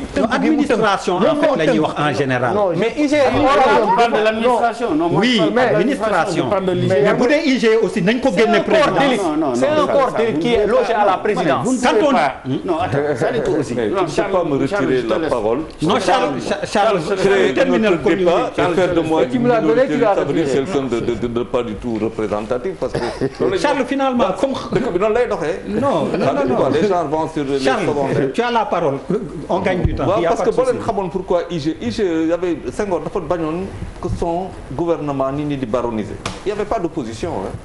mais parti unique nee naa la période Parti unique. Il y avait pas de donc il fallait que nit ñi pour qu'il ne se baronise pas mu créer IGE pour ñu xool ñuy liggéey gën na si loolu créer benn parti lu mu tudd d'opposition qui avait un certain voilà benn vocable. Donc l'IGE bu ñu koy créer dañ koy teg ci contexte am mu am vocation. Nous sommes 60 ans après. C'est-à-dire affaire boobu loolu c'est bien ça 60 ans après. Oui, voilà après c'est-à-dire que les tey indépendances. foog ñu xoolaat comment cette affaire veut marcher. affaire fa la ne tey mënoo toog mais Daouda Mine am na lu mu fi wax. Ça veut dire que tu peux tirer deux ñaari lecture benn lecture bi mooy en fonction du profil boo xamante ne moom la ñu am comme client politique il ira en prison. day dem kaso. ñeneen ñi dañuy def introspection. C'est la grande lecture que moi j'ai de cette affaire là. ñeneen ñi da ngay transhumer. parce que Voilà. information judiciaire lañ demandé woon ci Samuel Sarr. IGE avait recommandé que ñu def information judiciaire ba boobu la Samuel viré ba tey tudduñu ko te IGE ci recommandation yi la ko rapport boobu ngi ne fàng ne dàng ne ràññ. yow yaa ko sañ. ñun ñu gisoo ko beneen bi ci topp Petro-Tim da ne woon bu leen joxe bloc yi. daf ñi ko def mission bi ne lii bu leen ko joxe ndax ñi aptitude jël nañu ko joxe ko defaat ko te IGE ngi nekkaat di dund. ces inspecteurs général d'État ci boppam gis nañu magistrat bu démissionné parce que dysfonctionnement ñoom ci seen wàllu bopp ñoo war a jàkkaarloog Sénégalais yi devant les ay citoyens. mais Diallo IGE mu def liggéeyam. mais bu defee liggéeyam ba pare. xam nga union des magistrats c'est des magistrats dañuy taxaw di réclamer seen indépendance ci yenn yi mais bu ñuy tudd seen tour à chaque fois bu ñu tuddee IGE rek sànq nañu benn nit brimé nañu carrière am def nañu lii donc corps boobu ña fa nekk aussi il est temps bu fekkee am na ñu fa nekk parce que souvent c'est des personnes sëmam nga fi nga yem hiérarchie da ngay dem benn instant prox ndoolu lay doon rek ñu yóbbu la ci benn ministère wala nga jaaree fa dem retraite donc moo tax corps boobu aussi li mu waxoon sous Senghor y a deux choses benn pour vérifier benn pour aide à la décision mais beneen bi aussi pour contrainte parce que gis nañu fi créé woon nañu fi ay CREI pour ñenn ñi bu ngeen réglé wul lii parce que c'était des décisions yoom dafa laloon politique mais après bi ñu ñëwee 2012 ñu ne réforme parce que gis nañu ni ñu utiliser les institutions yëpp ci politique justice beeg yëpp bi président Macky Sall di ñëw loolu la ñu moo doon demande sociale bi yegg si nañu période des réformes nañu changer institutions yi ni mu doon doxee nañu changer aussi delloo siwaat nit ñi sangaat leen pour que IGE bu ko Sénégalais gisee bu njëkk bu ñu la ne IGE da daan ñëw sa entreprise doo nelaw mais cette fois-ci bu ñu la yëgalee IGE dafay ñëw da ngay yónni marabu wala kenn mu dem médiation ci président parce que xam nga ne bu vérifier gis. waaw xam nga dama bëggoon ne xam nga. DER Charles s'il te plaît. non on m'a coupé DER. non attends kon pare go ba léegi kon pare go. mais continue non dafal ndànk soit on me coupe pas et je truc ou alors. Charles pour man pare nga. non vas-y. xam ngeen quand je disais ça. 2000 quand le kii maanaam première alternance bu muy ñëw le budget du Sénégal en 1999 xam nga ko fi mën a wax c'était de combien 500 milliards 570 milliards de francs CFA. 1999 de 2000 à aujourd'hui 20 ans romb nañu les 60 000 milliards de budget sur 20 ans 60 000 milliards. Vous prenez de 1960 à 2000, on n'a pas fait 20 000 milliards. Vous imaginez ça? On parle de 60 000 milliards. Nous am IGE am loolu yëpp qu'est-ce qu'on en a fait? Chaque année, voilà, c'est-à-dire affaire bi c'est ça ou alors c'est 60 000 milliards effectifs ou ce n'est pas vrai, c'est peut-être la moitié parce qu'on ne sait jamais. Un budget est virtuel. Non. Voilà, parce que loolu tax voilà président commission finance le budget est virtuel. dama la ne. non. Le budget est virtuel. Non, le budget n'est pas dama ko bëgg compléter taquiner ko parce que il se focalise sur l'évolution du budget. mais corrélé wu ko avec la croissance démographique. déedéet. c'est-à-dire que non attends non dafa nag c'est xam nga. gestion d'État. gestion d'État dafa am cohérence. c'est-à-dire que le budget a évolué c'est vrai. mais les besoins ont évolué parce que la population a fortement augmenté entre 1960 et maintenant. Ça aussi on peut pas le dénier. Tu as une croissance budgétaire qu'il faut corréler au taux de 2,5% de croissance démographique. Parce que exigence yi c'est-à-dire que xale yi bu ñu yokkoo li nga war a tabax ci école day gën a bëri. non c'est soxla yëpp ay gën a bëri yëpp ay yokku. Le Sénégal est le seul pays au monde où on est parti en 20 ans à 3000% d'augmentation. Le Sénégal est le seul pays au monde xam nga fam wax leen ma Sénégal booy tabax kër booy tabax kër rek sur 150 mètres carrés tabax ko rek mën nga ko tabaxaat entre 10 et 15 millions de francs CFA. Comment tu peux acheter le même terrain à 3 fois son prix 4 fois son prix fan la jógee ça c'est depuis 2000 pourquoi? Voilà comment les choses ont explosé. État ñëw teg ay taxes. C'est les taxes, hein. C'est rien du tout que les taxes. C'est rien du tout que les taxes. Le sac de riz qui coûtait 12 000 francs, 13 000 francs en 1999 était acheté en 2002 à 25 000 francs CFA. Qu'est-ce qu'il explique? La tonne de la farine est restée pendant des années à 20 000 francs la tonne. Rien n'a changé. Le pétrole est ainsi de suite. N'oublions pas les surtaxes. Non. Abdoulaye Wade est venu à trouver 570, il a multiplié par 3 le budget. Pas un budget. Tu ne produis pas. Tu n'es pas un pays producteur, hein. Tu es un pays importateur. Donc tu ne prends ça que sur la taxation. Non, non, non. Et ça nous poursuit jusqu'à tey. Depuis, on a 60 000 milliards.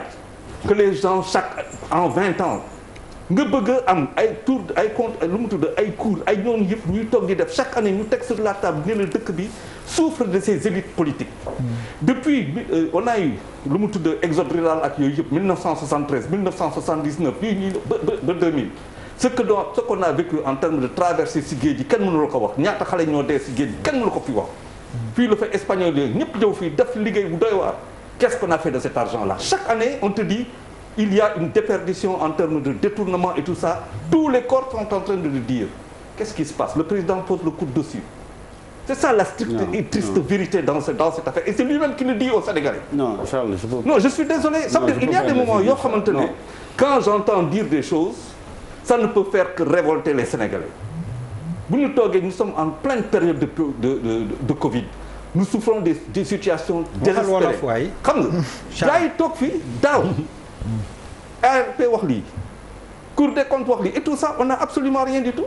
Mais quand il s'est agi de certaines personnalités bu fekkente ne elles ne sont pas d'une certaine coloration, elles vont en prison. Quand c'est d'autres, on fait dans l'introspection. Charles, et ça pour moi Charles, moi ce qui me désole aussi. allez président Diouf xam nga li ma tënkum na tënku xam nga tax nga ba ma fàtte li ma waroon a tontu wax ci Abba parce que il a évoqué beaucoup de choses. Yàlla defal na ma man.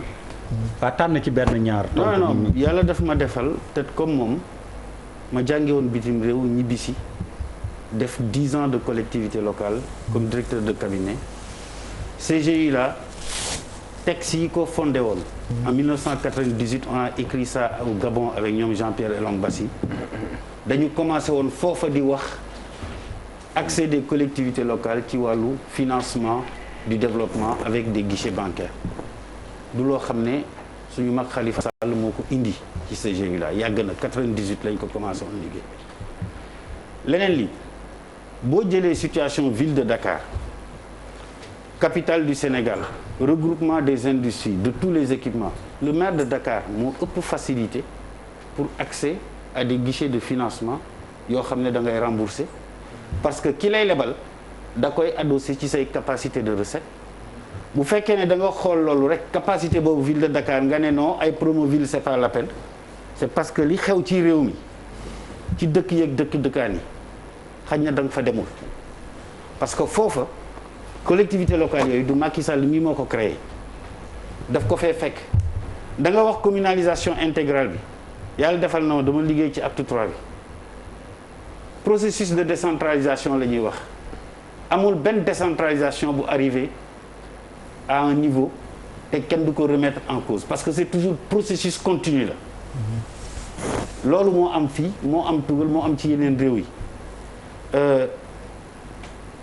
bon mën nga ko douter c'est un processus de décentralisation Abdou Diouf daf fi lancé 96 avant Abdou Diouf on a eu la réforme de 72 Abdou Diouf lancé 96 Abdoulaye Wade ñëw am beneen approche yokk nombre de collectivités locales yi ba pare am approche d'accompagnement du développement yokk seen ay fonds de concours ak fonds d'équipement Macky Sall ñëw ne iniquité moo am les régions sont trop éloignées nañ indi les départements mais il y a pas de différence entre le rural et l'urbain parce que nous sommes tous des Sénégalais te boo demee Mali 702 communes moo fa amoon en 1996 Mali gi à côté 702 communes nous on est à 545 communes les communes maliennes ne sont pas plus viables que les communes sénégalaises mais dafa di la demande des élus locaux dont Khalifa Sall a été maire de l'AMS président de l'AMS moo doon le statut de maire les présidents de communautés rurales voulaient l'avoir parce que même dans les organisations internationales reconnaître ñu leen comme tel loolu c'est l'histoire de la décentralisation que moi j'ai vécu je suis votre doyen dans le corps je l'ai vécu j'ai beaucoup travaillé sur les questions mais je suis pas sur une remise en cause ci li nga wax mais dama lay wax fan lañ jóge ak fan lañ yegg si tey très rapidement oui. donc décentralisation processus qu'on doit xam nga sànq Papis ci waxam ne il a évoqué même parlant du rapport religieux du cas de Thiès xam nga loolu lan moo ko indi et moi je suis de ceux qui le pensent pour man toll na ci décentralisation foo xam ne tey vocation générale de compétence ñëpp waruñu koo am xam nga la mooy vocation générale de compétence mooy la commune s'occupe du bien-être de ses populations et à partir de là mun nga intervenir dans tous les domaines pour man réew mi amul xaalis boobu dañu war a spécialiser collectivité locale par bloc de compétences ne la yow ci wàllu wii rek nga mën a xam nga Khalil Talla bi ñu ko interpellé dafa ne on ne peut pas interdire à un maire de faire du social. Du social, oui. Parce que c'est au nom de la vocation générale de compétences que lui en tant que maire il peut faire du social. Mais le domaine de la gestion des secours aux indigents doit être laissé à la commune. Mais comme il y a la vocation générale de compétences dafay indi benn genre mille feux ay interventions croisées et ça c'est de l'inefficience dans la gestion locale. Mais je sors des collectivités locales. On revient sur le dossier de l'IGE. Xam nga lan laa bëgg wax foofu. les grandes collectivités locales. xam nga ci wax am na solo de. mais source motivation yi décentralisation bu ngeen koy wax day neex boo koy dégg mais xam nga acte 2 bi ñuy créer communes yi acte 3 lépp motivation lan moo tax ñu jàpp communes yi di ko dagg. xam nga bi muy wax sax dama la déglu parce que xam nga da ngaa nekk ci école bu baax benn maire boo xam ne xam-xam la am nga newoon ci wetam xam décentralisation muy Mbaye Jacques Diop yàlla na yàlla yërëm ko. donc décentralisation xam nga loolu lay wax chaque jour ñun fi ñu war a taxawee suñuy élite kii wax on est malade de nos élites que suñu élite bu ñëwee ba nekk place politique dañuy utiliser nos lois en guise politique pour régler des problèmes gis nga acte 3.1 bi ñu naan def nañ communes yi di ko dagg ay communes d'arrondissement est-ce que bi ñu koy dagg motivation bi lan la woon parce que boo duggee Pikine je prends l'exemple de Dalifort et Cambérène il y avait un conflit entre ñoom ci seen sous-coordination yooyu pour dagg ko xam nga loolu pour des intérêts politiques pour régler benn problème pour que nga xam ni kii bu duggee fee di dugg foofu si lañ ko capé à Thiès pour ñu xeex ak Idrissa Seck si la ñu dagg ñetti communes yi nga xam ni pour que liste ba la éclaté wu après dañuy def décision politique acte 3 pour indi statut maire changer maire de Dakar jël Ziguinchor créer ay conseil départemental moo taxoon ñu indi ko rien que pour régler benn problème politique c'est pas la raison parce que les régions étaient là on l'a cassé après département yi ñëw xamuñu ban sens la am donc pour moi la quintessence et l'évaluation de ces actes de décentralisation on nous doit ça on nous doit des évaluations si l'acte 1 a été bien si l'acte 2 a été bien et l'acte 3 a posé des problèmes xam nga nag yow xam nga mbir mi parce que borom xam-xam nga dama la xam boo téye ay loi assemblée kenn du wax virgule sax kenn du ko ci dindi boo demee def conférence internationale xam-xam bu leer ngay wax du ma la bàyyi nga ne majorité Abou non c'est pour ta propre gouverne xam nga acte 3 moom créé wul sax ay collectivités locales yu bees au contraire. là on est en plein dans dañu bëggoon rationaliser mais xam nga lan mooy problème bi on l'a dit xam nga 96 tu as évoqué la création des communes d'arrondissement 2008 mu amaat beneen émiettement avec beaucoup de collectivités locales qui ont été créées avec quelquefois même des incohérences yoo xam ne soo jëlee mairie comment dirais-je Mbambilor non Sangalkam non Mbambilor laa wax booy dem Mbambilor da ngay traverser Sangalkam waaw mais Kounoune ak Kër Ndiaye Lo Mbambilor lañ bokk c'est-à-dire ñoom ngay njëkk a jot traverser Sangalkam après dem ci donc des incohérences comme ça on en a eu mais xam nga loolu moom xamuñu ban logique la xam nga la difficulté lan la non parce que suuf si Sangalkam suuf si dafa newoon ci benn communauté rurale Aliou Sow def découpage parce que boobu il voulait que Oumar Gueye quitte ñu tas ko def ko ñetti ci waawoon politique motivation politique ba bakkel daanu ci pour man décentralisation du way wër parce que li ko on a def ba réformer xam nga Seydou Diouf politique rek la politique bi xam nga on est désolé xam nga aujourd'hui quand on a voulu président Macky Sall ne boo leen def acte 3 première mission ma leen demandé repenser leen la cohérence territoriale ñu jéem a waxtaan pour corriger regrouper des communes mais xam nga la difficulté mooy la commune bi nga créé par décret en 30 secondes par une signature gis nga boo ko naree supprimer population yi ñoo jóg ne ñun suñu commune kenn du ko laal loolu moo tax les cadres régionaux de partage yi ñu créé woon ci acte 3 premier écueil bi ñu am c'était ça les gens sont descendus sur le terrain ñu woo tous les acteurs les gens ne ñun on a nos acquis en tant que commune kenn du ko laal donc ça je ressors de la décentralisation je termine s'il te plaît dama bëgg jeexal dama bëgg attaquer question bi nga évoqué Charles c'est important pour terminer foofu ci affaire man dama bëgg ñu am philosophie sur la reddition des comptes benn bi mooy structures yi existé nañ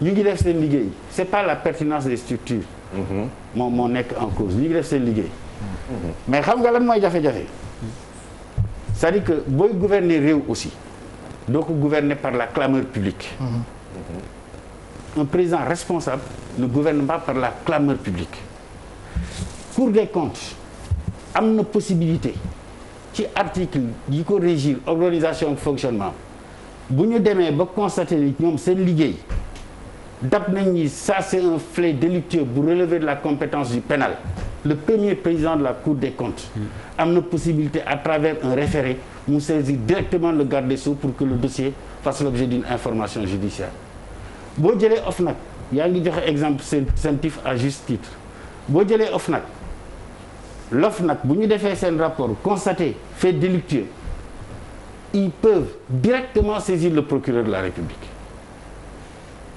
or ñooñu ñooy les plus grands corps en matière de contrôle de gestion des dépenses publiques de l'État l'inspection générale d'État dafa nekk quelque chose qui alimente l'information du président de la République aboutir à des recommandations donc tant que l'inspection générale d'État ne recommande pas l'ouverture de poursuites judiciaires mais président de la République du am un bien fondé pour le faire su ko recommandé mu transmettre dossier bi mais c'est pas le président de la République qui a mis le dossier de Khalifa Sall sur la place publique. Mais honorable, constatons que Khalifa Sall était un acteur politique. Honorable, et tout ce qu'il a touché a été surmédiatisé quand bien même des Sénégalais concernés par les mêmes dossiers amuñu woon même le privilège de cette médiatisation. Mais c'est la vérité. Et après on veut dire que oui, on a voulu faire du règlement de compte politique. C'était pas du règlement de compte politique. Moi de ce que je sais du dossier. Le procureur avait organisé un point de presse. Le procureur ñëpp xam nañ ni loolu. parquet non Abou s'il te plaît. c'est le procureur moo taal coow li. Abou di nga fi gëjaat ci cannibalisme plateau s'il te plaît. C'est Daouda qui a la parole s'il te plaît. koor yi ngay wax noonu bu ñu amee possibilité saisir directement le procureur public su fekkee ni gis nañ par exemple ay infractions. dans le cadre de li nga xamante moom la ñuy saytu lan moo leen empêché ñu def ko. lan moo leen empêché ñu def ko mais il préfère jël rapport dem yokk ko président pour bàyyi président ci boppam. moom mu solde le damay laajte. non bu dee Cour des comptes ils ne vont pas remettre le rapport ak kii la possibilité de. Cour des comptes day déposer rapport au président. non dañuy déposer. c'est pour l'information mais attention. non lu leen empêché laa wax. defal ndànk ñu saisir directement le procureur bu fekkee am nañ possibilité boobu. loolu laay qu'est-ce qui te dit qu'il y a pas de dossier sur lequel le procureur a été saisi. non moi je travaille parce que aussi attention le procureur peut être saisi mais le procureur aussi il agit sur la base de la loi c'est-à-dire que service yooyu lan la leen yoon may saisir leen procureur mais lan la article 32 code de procédure pénale wax yow tu travailles sur des quotients judiciaires mooy le procureur apprécie de l'opportunité des poursuites donc il peut être saisi. Ça c'est en théorie. Non, c'est la loi. On est au Sénégal et de la loi. Moi, je ne peux te parler que de la loi. Je ne peux te parler que de la loi. Et dans la pratique. Parce que honorable en train de noyer le poisson. Parce que non, je ne cherche même pas. Li may wax j'ai beaucoup de respect pour lui parce que je le connais bien. Puisqu'il me croit. Li may wax ak li wax bokkul. parce que ñun on est en train man li ma doon wax mooy suñu administration nu ñu ko déstructuré. Ah oui, c'est... La preuve tey da ngay ñëw avant Sénégal dafa newoon ne on a un problème d'investissement dans nos espaces urbains comment faire ñu dem Banque mondiale abal ñu xaalis ñu créer lu ñuy wax Précole programme d'équipement des collectivités locales. Programme boobu mu jeexee y a beaucoup de collectivités qui n'ont pas remboursé.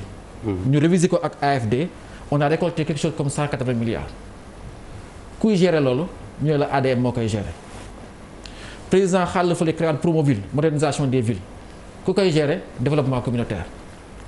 Président ñëwaat encore andiwaat ñu ne ko day def Promoville rural ku koy gérer PNDR.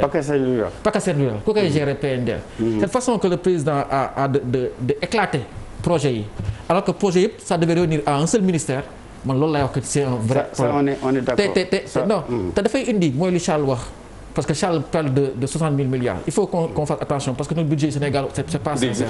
C'est vrai, j'avais oublié. C'est pas sincère. Attention. Et tey Sénégal loolu jox exemple tey le président de la République a pris 240 milliards def KMS 3 approvisionnement en eau potable de Dakar. En plus du TER, en plus des autoponts, en plus des trucs. jëlaat 170 milliards def usine de dessalement eau de mer. Parce que 500 milliards. Charles ñaari usines yooyu bu ñu tàkkee di dox sax y aura encore un déficit. te déficit boobu la moo ko indi mooy que le réseau est vétuste. Il y a des quartiers de Dakar qui sont surpeuplés. Le réseau d'approvisionnement en eau et en assainissement moo tudd supporter loolu. qui va supporter le poids de cet investissement-là? Alors que pendant ce temps-là, l'État du Sénégal mu ngi xëccoo ville de Dakar defaraat Sandaga par exemple. On a créé un ministère du renouveau urbain pour mu xëccoo ville de Dakar aménagement Sandaga. Donc concentration économique bi Dakar am bay am 40 milliards de recettes ça sert à quoi à Dakar? Pourquoi l'État encore a besoin ñëw di buuxante ak Dakar pour faire des projets alors que le reste du Sénégal en a besoin? C'est ça la fondamentale base. Pour une ville comme Dakar qui il y a 2 ans 3 ans a réussi l'exploit d'avoir un visa pour aller faire la première émission obligataire sur l'espace francophone. maanaam dem lépp ci épargne Dakar waay am xaalis Dakar waay ñëw lebal la nga jënd seen ay obligations defar leen seen espace urbain après fayal leen seen xaalis pour lan pour requalifier le pôle Petersen. ñu leb SGBS defaraat Kermel leb BIS pour defaraat marché tablier bi nekk Félix Éboué émission obligataire pour def le pôle Petersen war a eggale ak Sandaga. On a saboté tout ça, on a mis ce maire-là en prison. Pourquoi? Pour continuer de recommencer encore à zéro. Et je pense que c'est ça que je pointe du doigt. Non, pas le de non. C'est-à-dire que là, sur cette question-là, il faut aussi bien comprendre. Collectivité locale yi, yaa ngi wax emprunt ville de Dakar. Parce que ça revient un peu sur l'idée qu'on a, le débat qu'on a eu. Pourquoi l'État a freiné l'accès au financement de la ville de Dakar. Mais loolu yëpp parce que la collectivité locale est un démembrement de l'État. Su fekkee ne dem na lebi fayul c'est l'État du Sénégal qui prend le relais en termes d'engagement. C'est pourquoi c'est normal. C'est pourquoi nous avons élu un maire. Même si vous avez élu un maire. Attends, même si je peux vous... On a élu un je suis maire désolé, pour le projet de ville. Charles, même si vous avez élu un maire, Wow. le non-respect d'un engagement financier d'une ville, d'une collectivité locale, d'un pays engage la responsabilité du budget du gouvernement. Absolument. Et donc lu mel noonu boo koy def da ngay dem nga waxtaan ak état lii laa bëgg a def. C'est pas une question de tutelle. Donc il n'y avait pas eu de discussion avec l'État. De concertation, de discussion pour qu'on arrête une décision définitive. Non, je reviens sur autre chose. C'est-à-dire que franchement, moi je ne juge pas les qualités personnelles de Khalifa Sall en tant que maire. Je ne peux même pas le faire compte tenu de mes rapports personnels avec lui. Je ne peux même pas le faire, je ne le ferai jamais ça. Mais je dis aussi que quand on est en gestion, on est dans une procédure dynamique. On reproche au ministre de l'urbanisme de faire aujourd'hui Sandaga. Mais depuis quand Sandaga menace ruine? Est-ce que ça a été réhabilité? Depuis quand Sandaga menace ruine, menace de tomber sur la tête des commerçants et des usagers du service public? Voilà. Depuis quand la Sandaga commencé def loolu? Mu nekk également une réhabilitation complexe parce que Sandaga monument historique la. C'est-à-dire que bu ñu jël rek ñu bëgg dugg ci loolu. Moi je pense que il y a des réformes qu'il faut faire dans ce pays. Les réformes qu'il faut faire dans ce pays d'abord mu ngi jëm ci ñun Sénégal bi ñu nekk nii. Première chose naka la ñu war a mën a fexe ba képp kuy doomu réew mi foo munti yeewoo ci réew mi nga sentir ne bokk nga ci réew mi. Loolu mooy lan mooy équité suñu administration suñu état dafa mës a central réforme bi nga xam ne man moom lay gën a xaar tey ci réew mi te président junj na ko d'ailleurs et moi j'ai eu la chance de faire le tour du pays ci affaire gestion Covid-19 bi mais tey jot na suñu administration territoriale partout à travers le pays que ñu renforcer seen pouvoir li ñuy wax naan le serpent de mer de la déconcentration je me rappelle en 96 bi ñuy def débat décentralisation les gens avaient dit il faut en même temps déconcentrer la charte la loi d'orientation sur la déconcentration l'administration territoriale dafa jot ñu teg ko en place jël pouvoir ministère yi yenn yi ñu indi ko à l'échelle des territoires teg leen sous l'autorité des gouverneurs et des préfets parce que tant qu'on a une administration territoriale qui se résume à un gouverneur avec ses 2 adjoints sans pouvoir sur les services de l'État, on n'aura pas un État performant. L'État performant ne sera pas un État centralisé. L'État performant dafa nar a nekk un État déconcentré parce que c'est à l'échelle des territoires qu'on mène les politiques de développement. Boobu bu ñu ko defee les questions liées à naka koy wax ñu jël gaal yi di dem wala suñu mbokk yi ñoom malal jógee Fuuta ñëw Dakar mais bu waa ku nekk da ngay toog sa territoire parce que di nga créer condition pour que marché public local yi mën a am di nga créer condition pour que l'entreprise mën a implanter wu dans un territoire. Mais loolu bu ñu ko deful on va avoir une macrocéphalie dakaroise. mais macrocéphalie bi moom am na ba pare mais li waral coow li pour ñu terminer foofu deuxième partie bi taxaw na bu yàgg. IGE dégguma nga waxu réforme am. nee naa le président dige woon na génne ko président ndax du réforme bi ñu war a njëkk def tamit ci réforme personnellement tey bu ma président de la république doon laaj sama avis ne dama ko bëgg génne présidence ma ne ko man loolu du sama xalaat. lu tax pour la bonne et simple raison que le président de la république qui qu'il soit a toujours besoin soxla na toujours am benn corps bu koy contrôler la bonne marche de son administration. mais si c'est contrôlé bu amul site.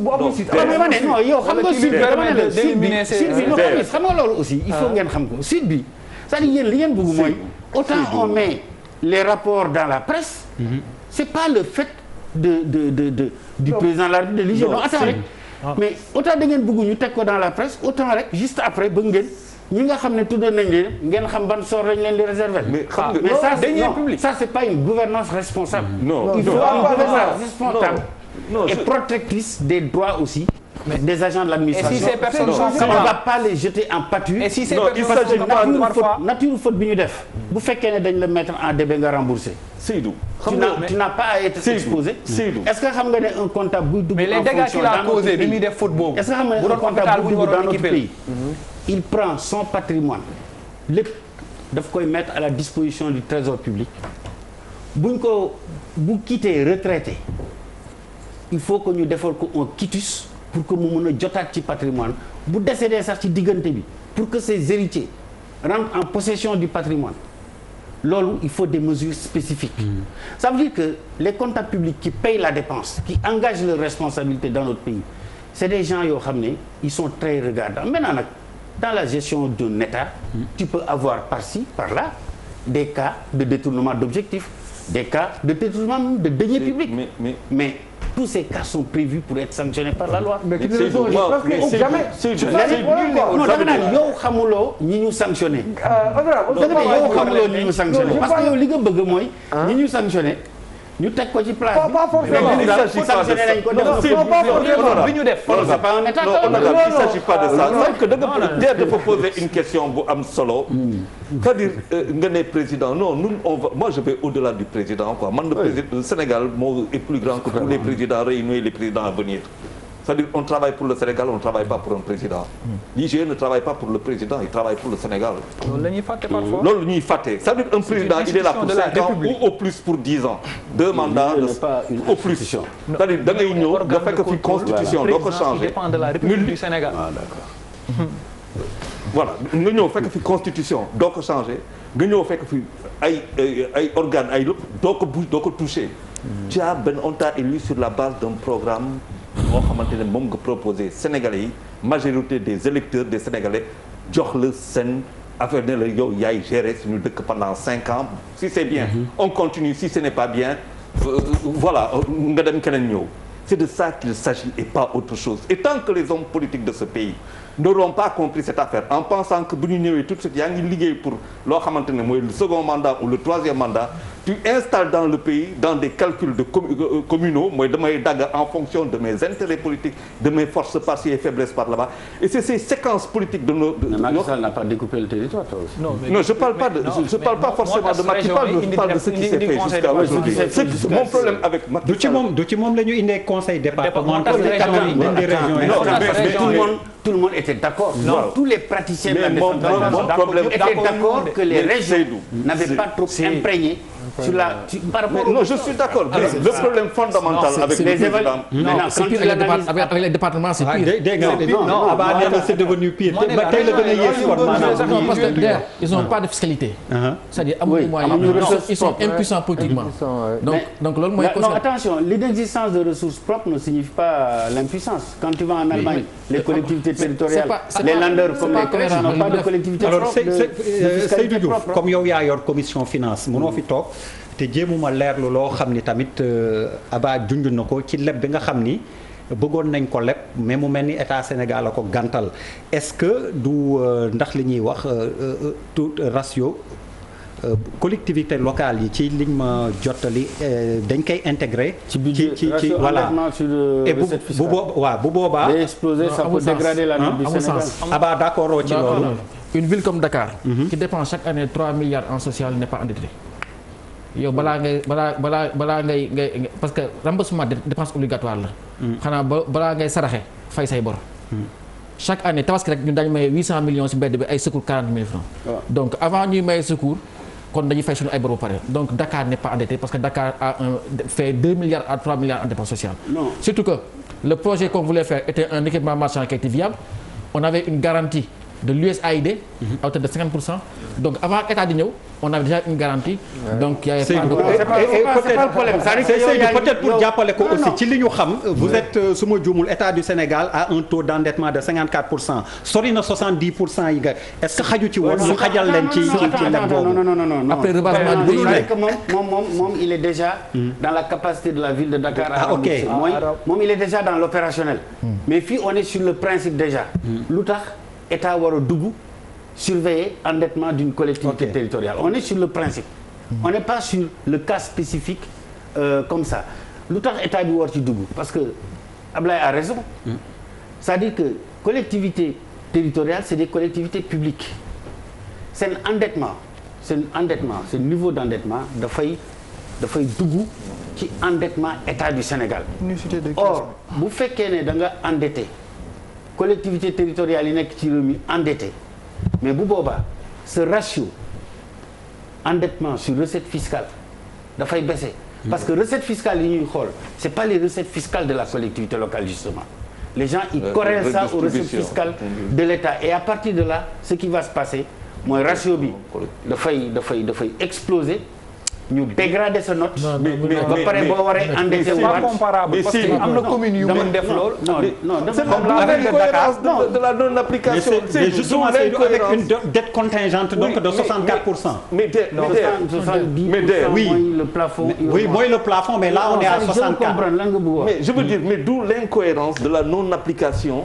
wala des recommandations yoo xamante ne les différents corps de contrôle de l'État dañ koy joxe. c'est-à-dire ça veut dire que tey bu fekkente ne comme l'a dit tout à l'heure Daouda Mine bu fekkente ne chaque année ñu voté ay budget pour que affaire yi dem fu mu war a dem àggu fa si yenn kii bu am ñoo xamante ne liggéey nañu mais bien entendu qu'on va pas régler des problèmes en amont. non ça tu parles de ça toi aussi. mais c'est ça le paradoxe. président Seydou Diouf xoolal. c'est ça le paradoxe de ce pays là. c'est-à-dire il y a des gens yoo xam. Charles affaire bi intéressant na neex na goo xam ne bu ñu décentralisation thème à part la war a nekk. mais comme ni ñuy wax ñëpp nangu nañ ci pratique am ak xam-xamam. je te propose beneen yoon ñu tëggaat ko ngeen dellu si waat mais vraiment pour décentralisation cette fois-ci sinon du ñu dellu ci corona bi nga xam ne war nañ ko waxtaanee